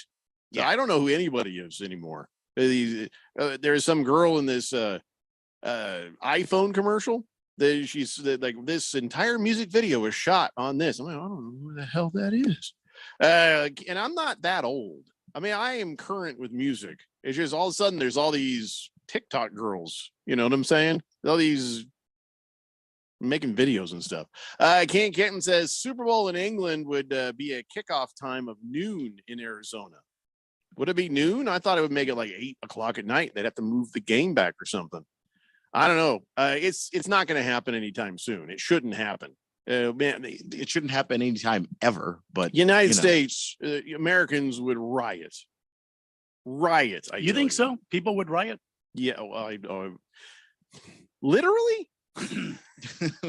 No, I think they'd be quite angry. Big George says, I like Neil Diamond's Sweet Caroline. So far, we have Sweet Caroline. We've got Hallmark Christmas movies, and we got Pumpkin Spice. Big George, that's 3 strikes. You're out. Moist one says, don't get the Ice Spice fascination. I don't even know who it is. Says she looks like she's got a never mind. Well, no, what are you talking about? What are you talking? Well, I don't know what that means. I don't know. If Moist one starts a sentence and then goes, never mind. That's really scary. It's concerning. It's deeply concerning. Yeah. Random Texter says, would Pumpkin Spice be acceptable if it had a name change like Jack-o'-lantern Effervescence? It's literally also called Allspice. It's just got a bunch of spices in it. Why'd they call it Pumpkin Spice? Because it's used with pumpkin pie a lot. So basically, I was right. It tastes like pumpkin pie. I don't think I'd want that in a drink. It doesn't taste like pumpkin pie because it's not made of anything pumpkin. It's just used with pumpkin because the flavors kind of, I guess, pair naturally or whatever. Be honest with you, I'm not sure the pumpkin pie is made of anything pumpkin. I don't know. I mean, maybe. That's good. Baker's Cocky Hen says, yeah, listen, I think he's talking about ladies handball. They do these jumping spin moves and throw the ball at the net. It's different for sure. He says, should the baseball team change their name to the Batless or the Holes? Hit a freaking ball. Take it easy, man. Take it easy. It's the middle of the third. Take it easy. All right. Yeah, let's take care of some business. Okay. Well, you know what? Maybe since he's talking all this pumpkin spice nonsense, let me pre-read this here real fast. Okay, nothing in there about pumpkin spice. Ladies and gentlemen, it's time for On This Date in Big George's sports history. Back in the year 1989, shortly before the start of Game 3 of the World Series in San Francisco, a devastating earthquake rippled through Candlestick Park. Luckily, no one was injured at the stadium, which sustained minor structural damage. When the earthquake started to shake violently, ABC lost their video signal, and you could hear Al Michaels saying, I'll tell you what, we're having an earthquake. And then click, there goes the audio. Yeah, Oakland swept the Giants 10 days later when the play came back. But yeah, that was a deadly earthquake, actually. Remember, that was the one where the freeways were falling on top of each other. Yeah, that was a devastating earthquake. There was gas lines that were ruptured. They had fires going on for days. They couldn't get them under control. They were pulling people out of the rubble. It was just absolutely devastating. When that top deck went down on the bottom deck of that freeway. Now, anytime I drive on any kind of freeway and I find myself in a situation like that, I'm like, let's speed up a little bit. Yeah. I don't know how comfortable I'd be driving in any part of California under a deck of freeway stacks. You know what I'm saying? Mm-hmm. Sometimes I'm on some of the freeway here, like when I go down the 101 and I hang a left going to the 202 and I'm on that thing and it's like, woo, this is up kind of high. Boy, if this thing ever fell, I'd die. Of course, I'm saying this on the radio while people are driving home. Now they're on there going, Yeah. ah! I will be taking McDowell home. That is literally Gonna cut right across the Indian reservation. The hell with Nope. this. Nope. But it does occur to you sometimes. You think about it. You're like, that'd be a hell of a thing, wouldn't it? You know, some Teamsters, 15 years ago, cut corners on the cement, and it starts. Well, I There you go to remember your reading a story death. where one of those fell in Detroit, and Matthew Stafford had just missed it by about 15 minutes. He had just gone under it, and then 15 minutes later it collapsed. So, Wow. yeah, it's pretty. I think about that all the time. Actually, every time I drive under The one of ultimate those, sack. I'm just like, oh my god, yeah. Baker's Cocky Hens, thank you. My text line program is giving me spinny wheels of craziness here. Hold on here. Hey, did you guys watch Sunday Night Football? Like, did you watch it all the way through? I didn't get a chance to. No. Yeah, I got most of it, but I was driving home by the end of it. At some point on Sunday Night Football, they put up a picture on the screen of what New York looks like. Murray always talk about, well, they'll have a New York check the play and the officials in New York. And you always think, oh, that's serious. And they put this picture up of it. Take a look at the picture there. Anybody feel like maybe that's kind of a sad setup for what's supposed to be? I thought I've seen the NBA version of that, and the NBA version looks way better. What is this? What am I watching? You can see if you look at the screens, there's a lot of going on there. So it's like they have every angle, everything. They got a couple of dumpy looking guys hanging out. Looks like somebody said it looks like the corner table at Buffalo Wild Wings there. Yeah, a little bit. As a person who frequents the B-Dubs, looks very familiar to me. Looks like home. I feel like this guy brings his lunch right there.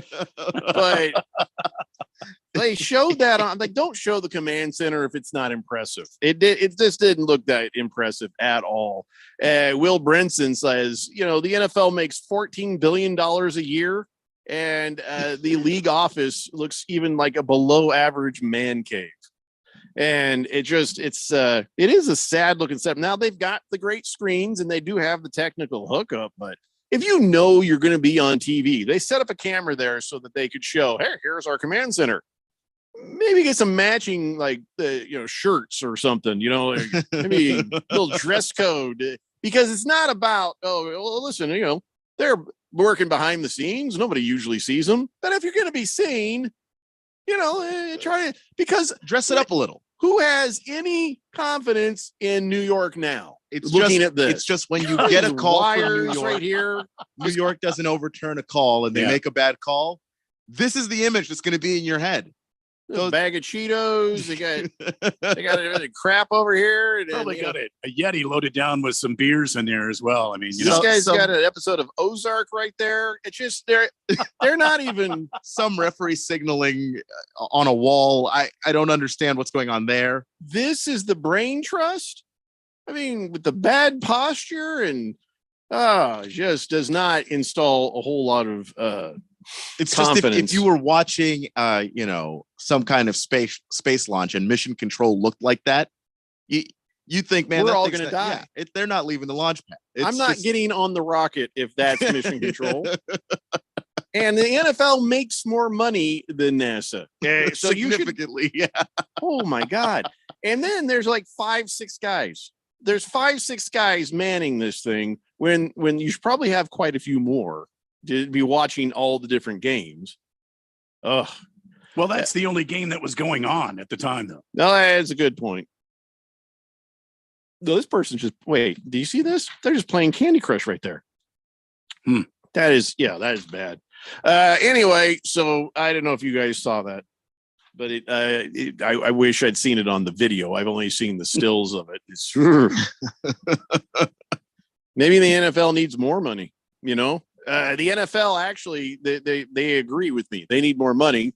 You know what they're about to do, Randy? They're about to sell their rights to the official NFL fireworks retailer. What? I feel like JPP is somehow going to be on a poster for this. Pierre-Paul, come on.